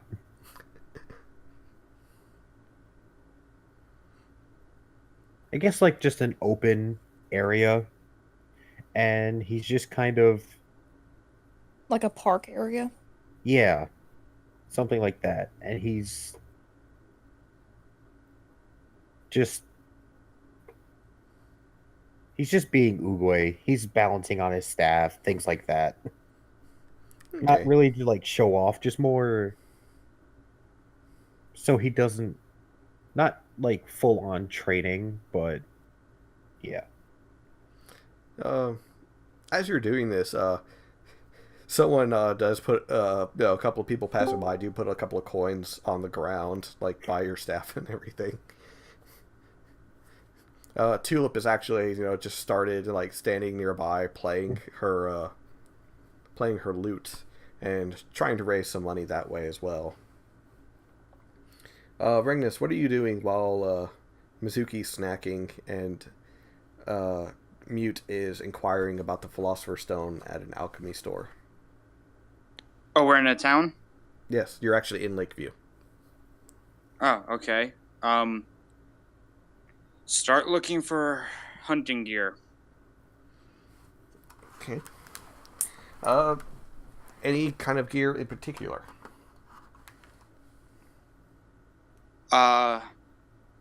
Specifically a bow. better or a good longbow, magical if capable. Well, remember, if you're using it for the hunt, it can't be magical. Two Oh, I bows. thought it couldn't be. You couldn't use magic. I didn't know you couldn't use magic items. It's neither. Oh, It in which is- case, it is the spirit of the hunt itself. bugger. Wait, does my invocation count as magic? Yes. Technically, It's yes. a magical thing. Even though it's given you technically through a divine being. It's divine. Wait a magic. minute. So then I'm kind of screwed because That's the reason why you'll most likely use Alvar, as you did in the past, as kind of a hunting partner. Or use your sister, as you also did in the past. yeah, but isn't she way further up? She's way further up. But Alvar is with you, so... You've got Alvar. Yeah. So the two of you can hunt together and kind of get by with that. All right. Can I just look for a better crossbow than what I have now? Alright. Are you looking for like a +1 crossbow? Because that's technically not magical. That is purely a masterwork item. Well, +1 is magical. It's a +1 weapon. If it's a masterwork weapon, sure. Oh, that's right. Let's see. I mean, yeah. Technically, 5e doesn't have anything for like masterwork unless you're homebrewing that. Oh, that's true. I forgot about that. Well, there are masterwork items. They cost 10 gold more than they originally would. And they increase the crit range by 1, so... Is there any heavy crossbows? There Masterwork? are. How much would that be? I told you 10 gold more than they normally would cost. No. I mean total wise. I don't know how much a heavy crossbow costs off the top of my head. Oh, okay. Give me a second to get my book. Yay, shopping. I thought we did all this shopping already. Look, I have a hunt coming up. Are you sure you just don't want to do more shopping?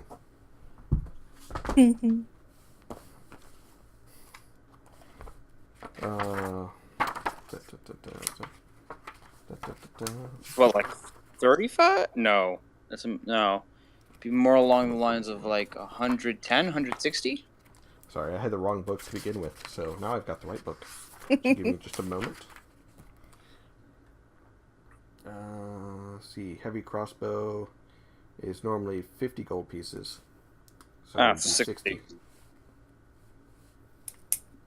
Yeah, I'll pay 60. Well, he hands it over. Alright. And, let's see. Mute.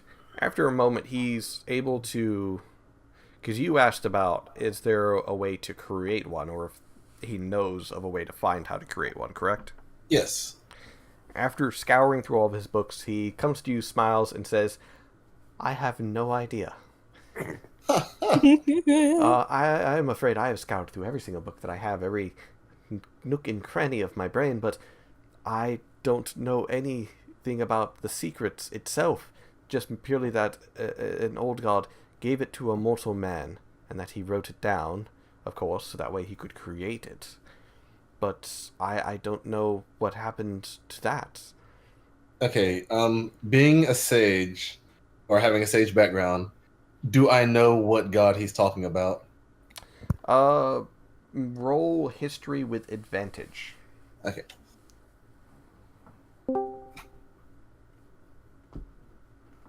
Alright. Tulip's back.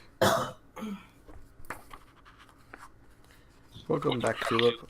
You're currently playing in the park next to your turtle dad who's training to earn extra money. Sounds good. Oh, God.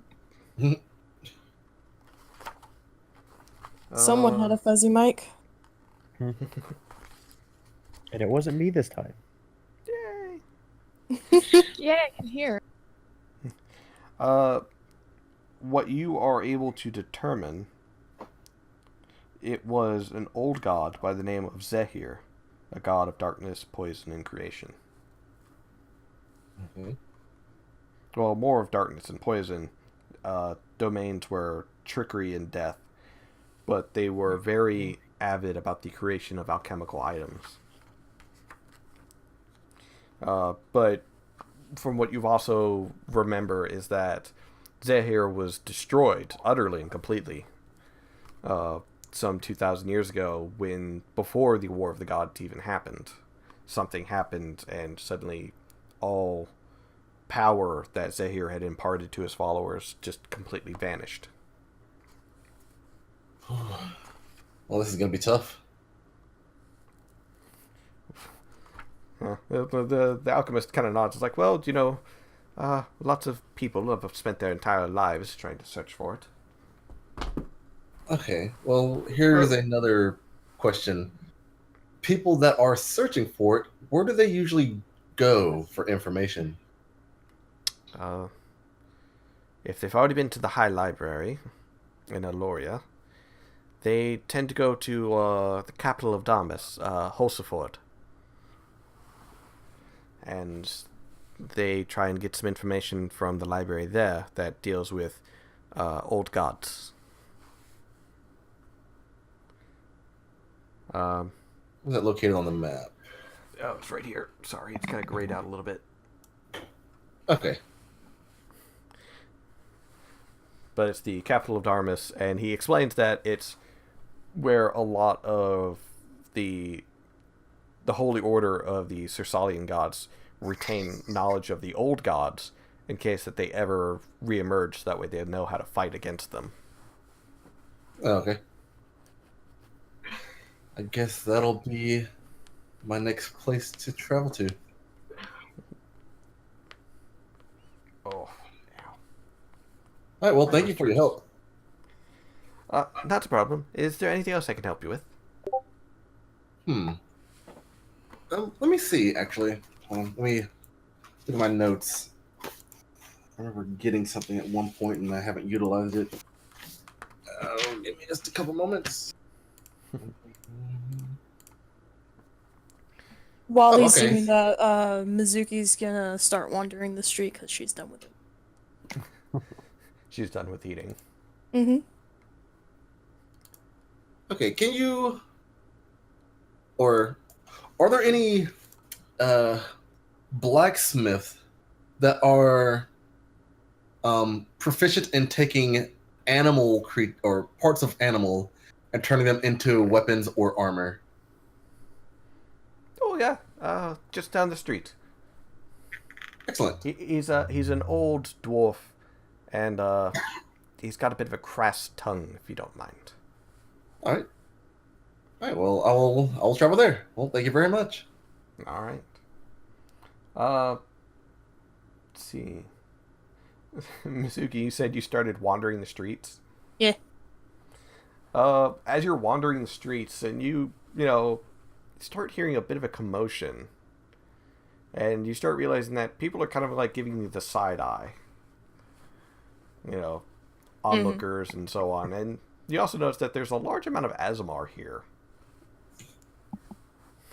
So kind of your opposite, just wandering around. They're all giving you kind of dirty looks here and there, and then you start seeing a crowd in the distance, and a lot of people yelling at someone, but you can't really see who it is. I will make my way over there. As you get closer and closer, people kind of like move out of your way because they're like, "Oh God, it's a tiefling." Mm-hmm. And then you see, standing in the center of all these people, is a Hell Knight, arms crossed, eyes closed, and just standing there with a grimace on his face as these people are yelling, essentially hurling insults at him. And there's a single cleric there trying to disperse everyone, pleading with them to just leave the Hell Knight alone and let him do his job. Was that my buddy? My good pal. I'll go up to the cleric and ask what's going on. He turned to you and was like, "Oh, you frightened me. Yeah, I get that a lot. I'm sorry, I did not mean to be rude. This Hell Knight here that I'm on pilgrimage with, he is merely doing his job, and everyone, as always, is being very rude about it." He kind of yells at everyone. The Hell Knight, opens one eye, stares directly at you. I'll stare back up at him. He, shifts towards you. So what are you don't- here for? Just doing usual checks, I suppose. I thought I sensed something. Seems like it might be you. Mm-hmm. Who is your creator? I'd rather not talk about it. Well, let me ask this then. Because you seem old. Mm-hmm. Are you from a lower demon or a higher demon? Well, they call themselves a very high demon. Lord of Hell, actually. He bristles for a moment. Do you remember their name? Snoop Dogg.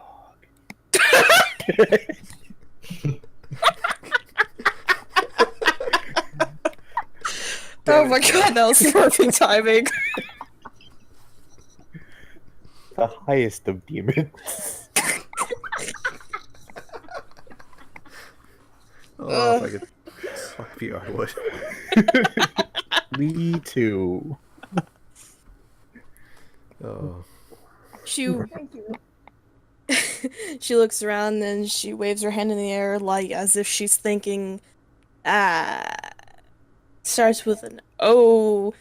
It was before the big war.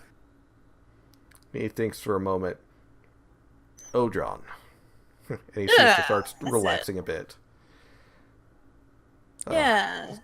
So you're, I guess, a relic of a dead one.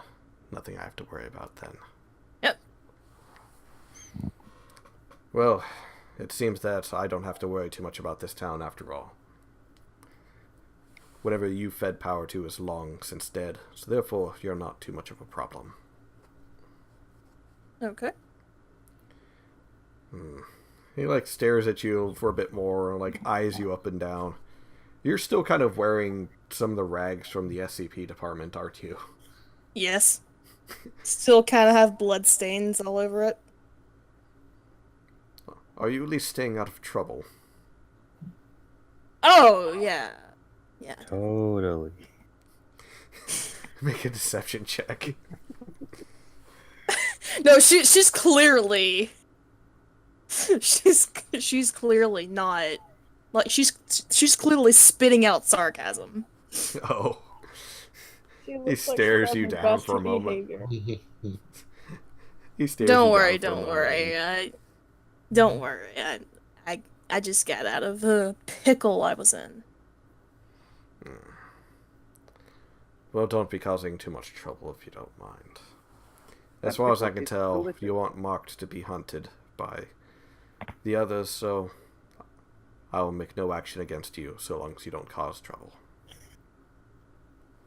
I mean, if they come looking for me, they're the one that causing the trouble, not.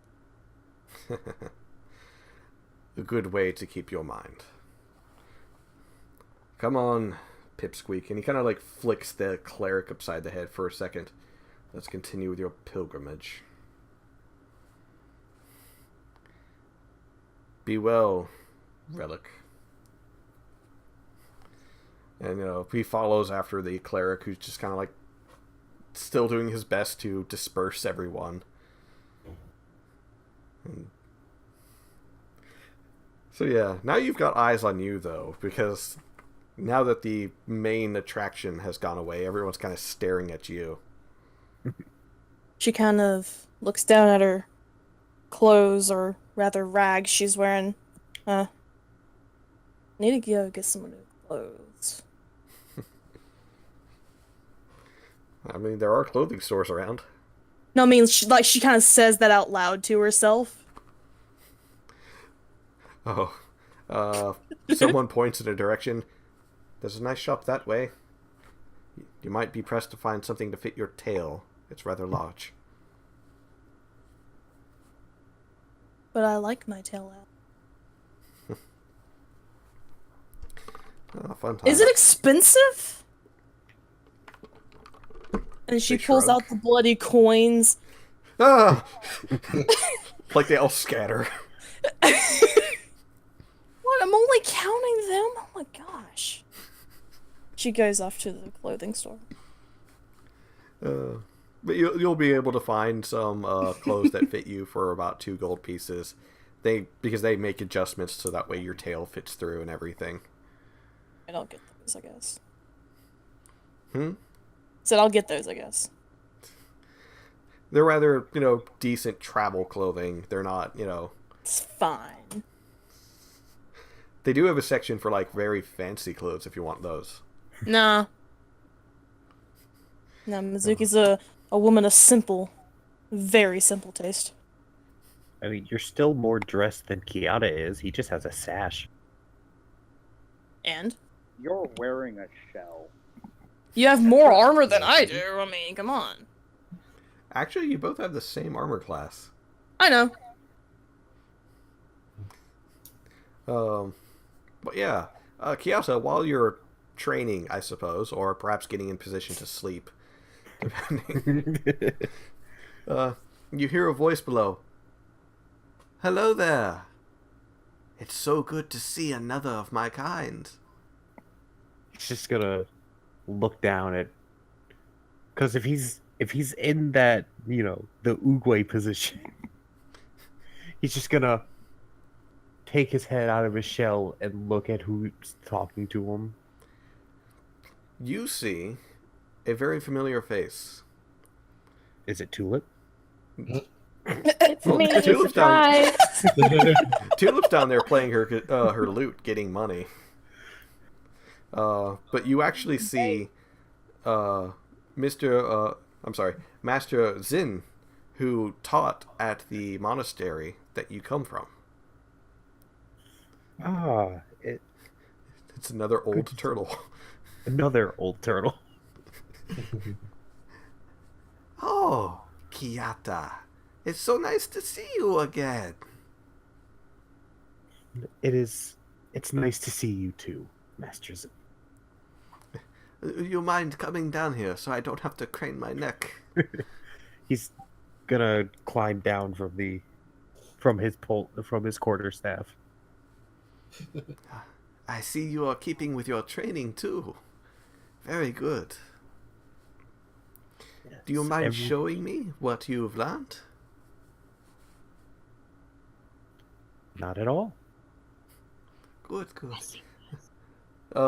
He takes a few steps back, and he stands there with his staff, looking very comfortable. And, one arm partially behind his back, as much as it goes because of the shell. Mm-hmm. I am ready. And now it is time for a spar between you and one of your former masters. Ooh. So, he is allowing you to go first. All right, so Kiata's going to ready his quarterstaff. And come on, roll 20, work with me here. No. No. He's not gonna hit. Nope. He kind of does the, moves the staff suddenly and just pop and counters yours and just, there was some strength behind that one. Would you like to try again? So he'll go for... Wow. Great. I guess I'll go for... He doesn't move that much as he just uses the one staff to kind of block each one. Ah, I see. Perhaps we need to push this out a bit further. And then he takes his staff and does the exact same 3 strikes with it. Nope. Same number, so nope. That one's a yes. So he very quickly reaches out with his staff and strikes at you 3 times. You block the first 2, and then the third strike, you didn't really see it coming as he catches you, but it only does 1 point of damage to you. As if he's not taking this seriously. And after a moment you realize he's training you. Oh, again? I've already done. Come on. So, it's your go. Yep. He's gonna go for another one. Really? 3 16s in a row. Hold on. Okay. That one hits. I just had to make sure that nothing was broken, because if I had gotten to 16 again... Boy. I mean, against most other enemies, that probably would have been great. Yeah. Against another turtle, not so much. So, this time, you try the routine again, but this time, on the last one, you're able to get it past his defense and you smack him. Do you go for full damage or also the 1 point? Just the 1 point. He rubs the spot. Ah, much better. He spins his staff around for a second. Now we can get serious. Oof.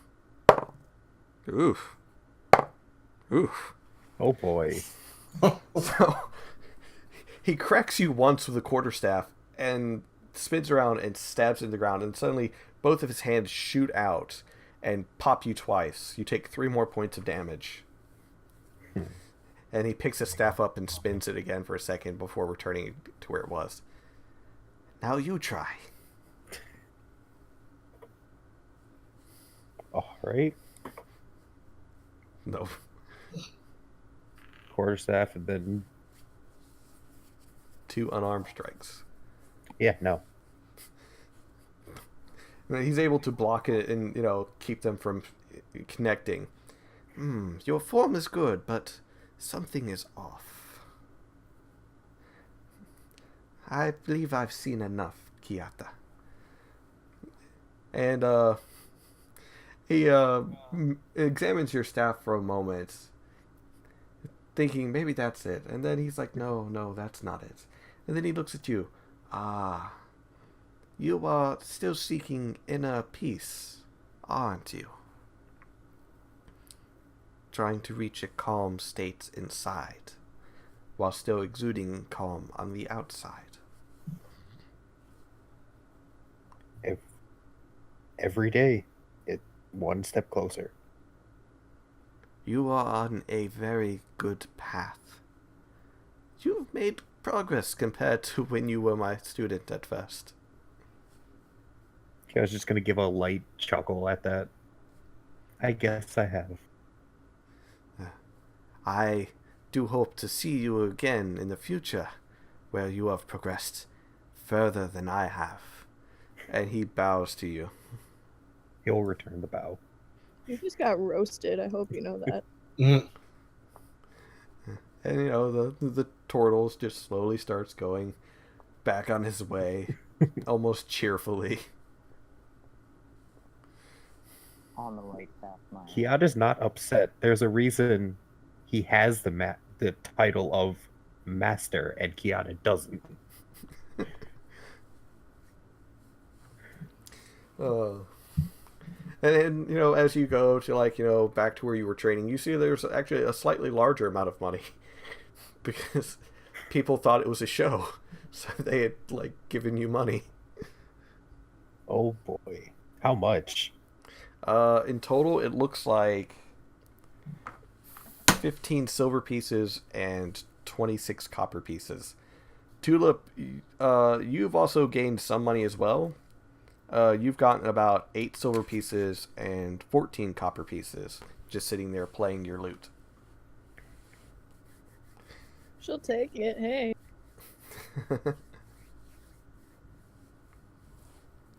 All right. And I believe... Mute, wasn't there something else you wanted? Yes. I was looking for the guy that'll create a weapon for me. That's what it was. So you eventually do come across the blacksmith that the gnome had pointed you towards. And you, without even opening the front door, you hear it, a slur of what you can only assume as dwarven curses. As, and as you open the door, there's the dwarf, at the forge, hammering away, screaming insults at the blade that he's hammering into shape. That's a move. Right. Fern? I just peek my head in. Hello. Oh, what the... I'm sorry. What do you want?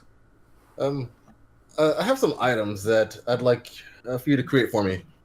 You see, I have these manticore claws.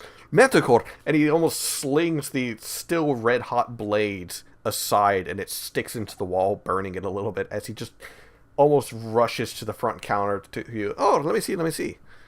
All right. And I show him. You show him the manticore claws that you got. If I recall correctly, you only were able to get 2 of them. I was given 3. I think which that's right. Yeah, I only need 2, but I have a third as well. I thought Okay. Regnus took one. Yeah, that's where the third one came from. Yeah, someone had one and then they gave it to me. He looks at them. Oh, these are actually in good condition. And that spot with the hot iron is smoking as a small embers and stuff are appearing on the wall. Huh. Oh, are you gonna get that? Your wall seems to be a little hot. Am I gonna get? Oh, shit! He runs over and gets the the fireproof mitts and grabs it and like throws it back into the furnace. Yeah, it'll be fine. I'll work on that some other time. Yeah, he can wait. So what were you thinking exactly with these manticore claws of yours? I was thinking like some sort of, I don't know, knuckles or something to help improve my strike. I think I got something. I've actually got a couple of manticore claws myself, but I've never really known what to do with them. But with these, that makes 6. So, give me a moment. And he like goes into one of the cabinets that he has. He starts like, digging through the papers and such. Here we go. So what we can do is, and he takes some charcoal, and he starts rubbing it. And you realize he's not using a pencil. He literally just has like charcoal he's pulled from the furnace and everything. He's just using it to draw. And he draws out a gauntlet made of bone. And it has the claws sticking out. I can make this. It would take me probably about... I can have it ready by tonight if I get to work on it right now. How much you willing to pay? That's the question. How much are your wares normally for this type of thing? Oh, this is a custom build. I've only ever done something similar to this once, where this guy wanted these 3 long blades coming out for some ungrateful reason. My only question is, how is he going to scratch himself without cutting himself? Yeah. Right. I guess if I'm gonna guess, I'll say 50 gold. He looks at the claws. Considering you're providing some of the materials yourself, 50 gold is fine. Okay, excellent. I'll have it ready tonight. All right, sure thing. I'll go ahead And and off saying, "Sucker, I would have done it for 25." And then all of a sudden, like, another younger individual comes in and is like, excuse me, blacksmith, do you have my sword ready? Will you fuck off? I'll get it to you when it's done. And he, like, throws a hammer at them, and they dodge out and quickly run out of the store. Oh, I'm sorry about that. Don't worry about him. He'll come back. Okay. Well, Right. are you really popular around these parts? You're the guy to go to? I'm the only guy to go to. I see. There was a lassie some time ago. Number of years ago. What was her name? Greta, that was her name. Half-orc lassie. Fairly decent blacksmith. She was around here for a short amount of time, but she left because she kept getting dirty stares from the Azamar folk. So, she went somewhere, I think, Haldos or something. I don't know. Oh, okay. Well, All right. So you pay your money. He takes the materials, looks at you. All right, then. Bug it off. Come back tonight. all right, I'll see you later. You hear like a crack just as you like close the door, and you hear "fuck, oh shit, got a butter," and then like a slur of dwarven curses. You're pretty sure he knocked something over. All right, well, I'll let him do what he does, and I'll find the rest of the party. All right. Can I do something really quick? Certainly. So Tulip is feeling pretty guilty about lying to her party member last session, so she's gonna try and find Regnus. Okay. It's not too hard. You guys didn't wander that far from each other. He's currently checking out the iron sights of his new crossbow. Oh god. Hopefully this helps him out. That's weird, actually, Nate. He's muttering. Oh. Yes. That's a pretty nice iron sight. Considering the fact that that's working. But yeah, you're able to find Regnus, as he said, testing out his the iron sights of his new crossbow, muttering to himself as he kind of sits there. Alvar's not too far away, looking at some pastries in the window. That's a mood, but I'm on a mission, so. So I'm going to awkwardly approach. So I kind of owe you an apology. I'm sorry, what? Huh? Can I talk to you for a minute? Sure. How much trouble are we in? We aren't in trouble. Oh, okay, sorry. Yeah, and like Regnus like kind of puts like holsters the crossbow on his back. Yeah, sure. Sure. Right. You're good. Do you need me to go somewhere? She just kind of like stands there for a minute. She like hesitates, and she's just like, "Oh, whatever. I just feel really bad because I lied to you about talking to that one guy, and I don't want you to be mad at me." And she just goes on. Okay. Well, stop. Slow But down. so, What one guy? okay, I'm done. Okay. So, you talked to the gnome. Yes. And what did he tell you? Only stuff about Alethar and stuff. She's just like, Stuff and stuff. way too much. So I'm assuming he told you I was.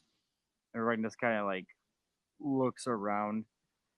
Ah, fuck. There's really no other way to explain this. I was one of them. Yeah. He like sighs and just collapses into his knees. Yeah, I'm sorry. yeah. No. Look, it's nothing to do with you. I'm not angry at you. Just don't trust them. They're not worth it. So you're not mad at me? No, I don't think I could be. They're too kind to be mad at. And he'll like pat her on the head. Never change, Tulip. Never change. She's just like, I'm not sure if this is an insult or a compliment. What's your guys' passive perception, by the way? I'm not sure. I don't know. Oh, that's right. I have your stuff. 12 and 12. So, you guys didn't really notice it. But then, as, Rengnus, you pat Tulip on the head, you hear a gnome's voice go, "Yeah, it'd be a real shame if you changed." And then right beside Rengnus is Clint. The one guy from before? The gnome, yes. Tulip just like screams. Cowboy gnome. The night guy. Yep. She is ready to cast Thunder Wave, just like, oh my god.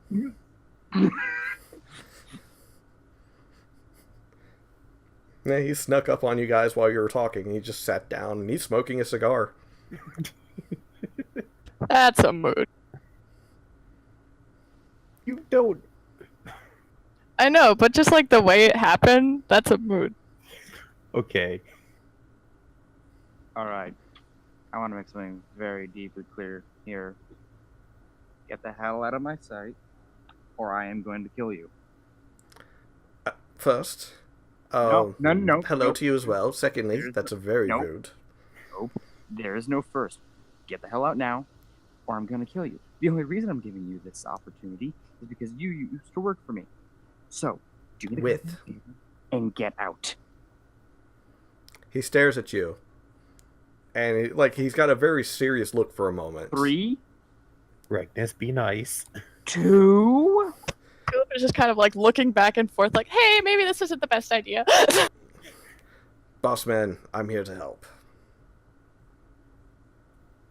1. It's her turn to pat Regnus on the head. Stop. So you're patting him in the back, or are you like jumping? Jumping. So you're getting him in like the back of the head. Just trying to get his attention as much as possible. Stop. I'm listening, and if I don't like your answer, well, I hope you like fire and many other things. I'll still win. He puffs the cigar for a moment.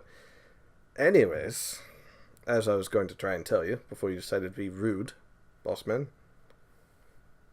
Be a shame if you changed. We have a bit of a problem.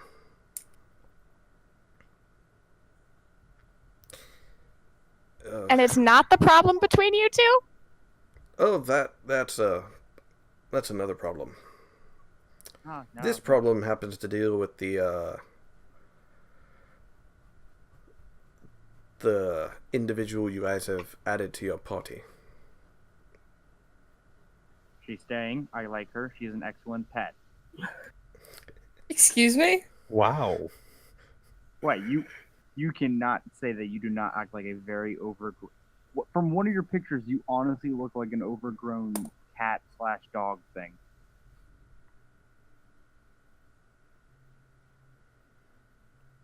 At this moment, Mizuki is trying to determine if she's insulted or not. Also, is Mizuki there? Because if Mizuki's there, he's not No. making... No. There. No, Mizuki's currently, sniffing around, getting nice clothes. Or decent clothes. Clothes in general. Yeah. Clint's like, no. She can stay. She can stay. The problem being is that she's got 2 shards inside her. 2 shards you are not getting. No. That's 2 shards we want you to keep.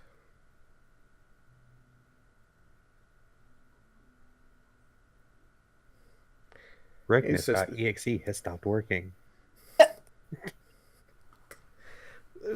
Tulip is buffering. You obviously still don't remember everything quite clearly, Regnus, Bossman. But our job was to help with the rebirth of Alathar. And it seems, or it has become apparent to me, and, well, to one of the others, not going to say names, that the benefactor who has been aiding us since you decided to leave might not be telling the full truth.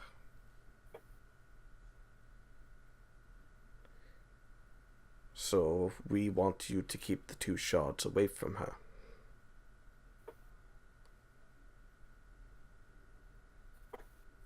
Can I please insight him? And You can. please roll well for me. I mean, I can roll dice in reality over here, but I'm pretty sure, just roll for Regnus. Let's see, where is it? Insight +2. Yep. 18. Oof. Nice. From what you can tell, he's being flat honest with you. And also, you get the distinct feeling Nefaria, the half-elf, half-Azamar, is the other individual that isn't trusting the benefactor.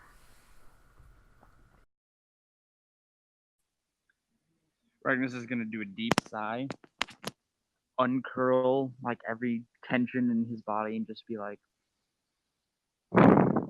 "Okay, I do want to point this out. What made you think she'd give you the full picture?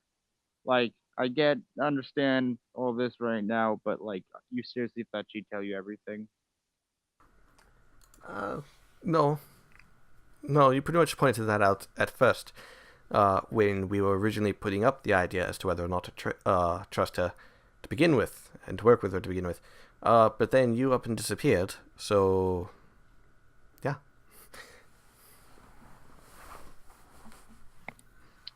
Right then.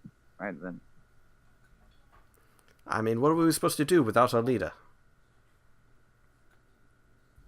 Yeah. So then, keeping the 2 shards, is that all? Well, keep the relic away from her as well. That'd be really nice. Right, 'cause I'm just gonna, take Mizuki, put her in a box, gift wrap her, and just hand her over. Well, considering that all I have to say is, and he says, the magic words of commanding. I'm gonna make you do a will save now, or wisdom save. Hold on. Whoa. Hold on. Just out of curiosity, does my ring of mind shielding help in any way, as does not allow any telepathy or certain other things if I don't want them? It does help. I will say with that, as well as you still have charges from Professor Knoll left inside of you from his spell. Also, I just like to point out the ring of mind shielding is always invisible when I'm wearing it. That's fine. But you feel the beginnings of the takeover, and then it's snuffed out by the two of those forces. You know, your ring and Professor Knoll. And he's like, see, you got some protection over it. That's good. And he just sits there smoking a cigar. But yeah, that's pretty much the gist of what I wanted to talk to you about. So glad you decided to be so hostile towards me, as always.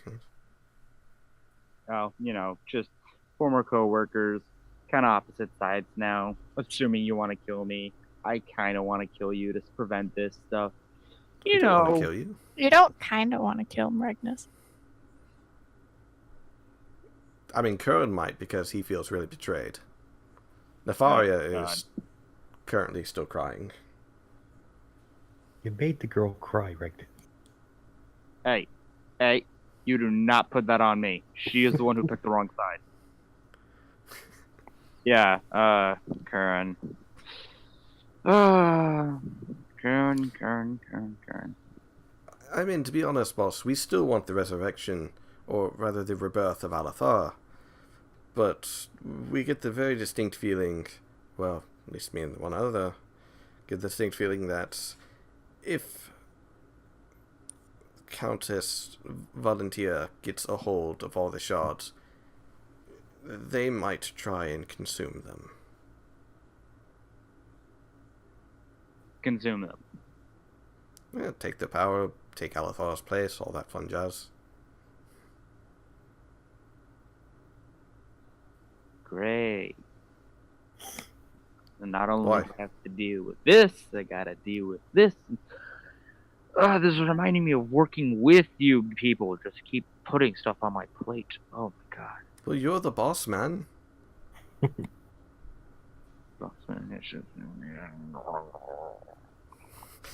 I have a hunt to deal with. I really don't need you extra. I get it. Keep Mizuki out of stupid Count Valentine volunteer. Who's Mizuki? And Mizuki is a friend. He sits there for a moment. Oh, the relic's name is Mizuki. Oh. At least that's the nickname we've given her. I don't know. I mean, you took all the sacred texts dealing with Alathara with you when you decided to bugger off, so... Huh. Well, anyway, good chat. Bye-bye. nods to you, buggers off. And the second he's like really much out of sight, Magnus just kind of tears through his pack oh my god, do I still have that text and I just didn't read it? And then he'll stop. Thanks, Tulip. For everything. She's just Yeah, I know that. That was a lot to process. Did I make this worse? No. Actually, you probably made it better. Actually, a lot better. Ah, God. He'll give her a quick hug and oh god, that still felt wrong.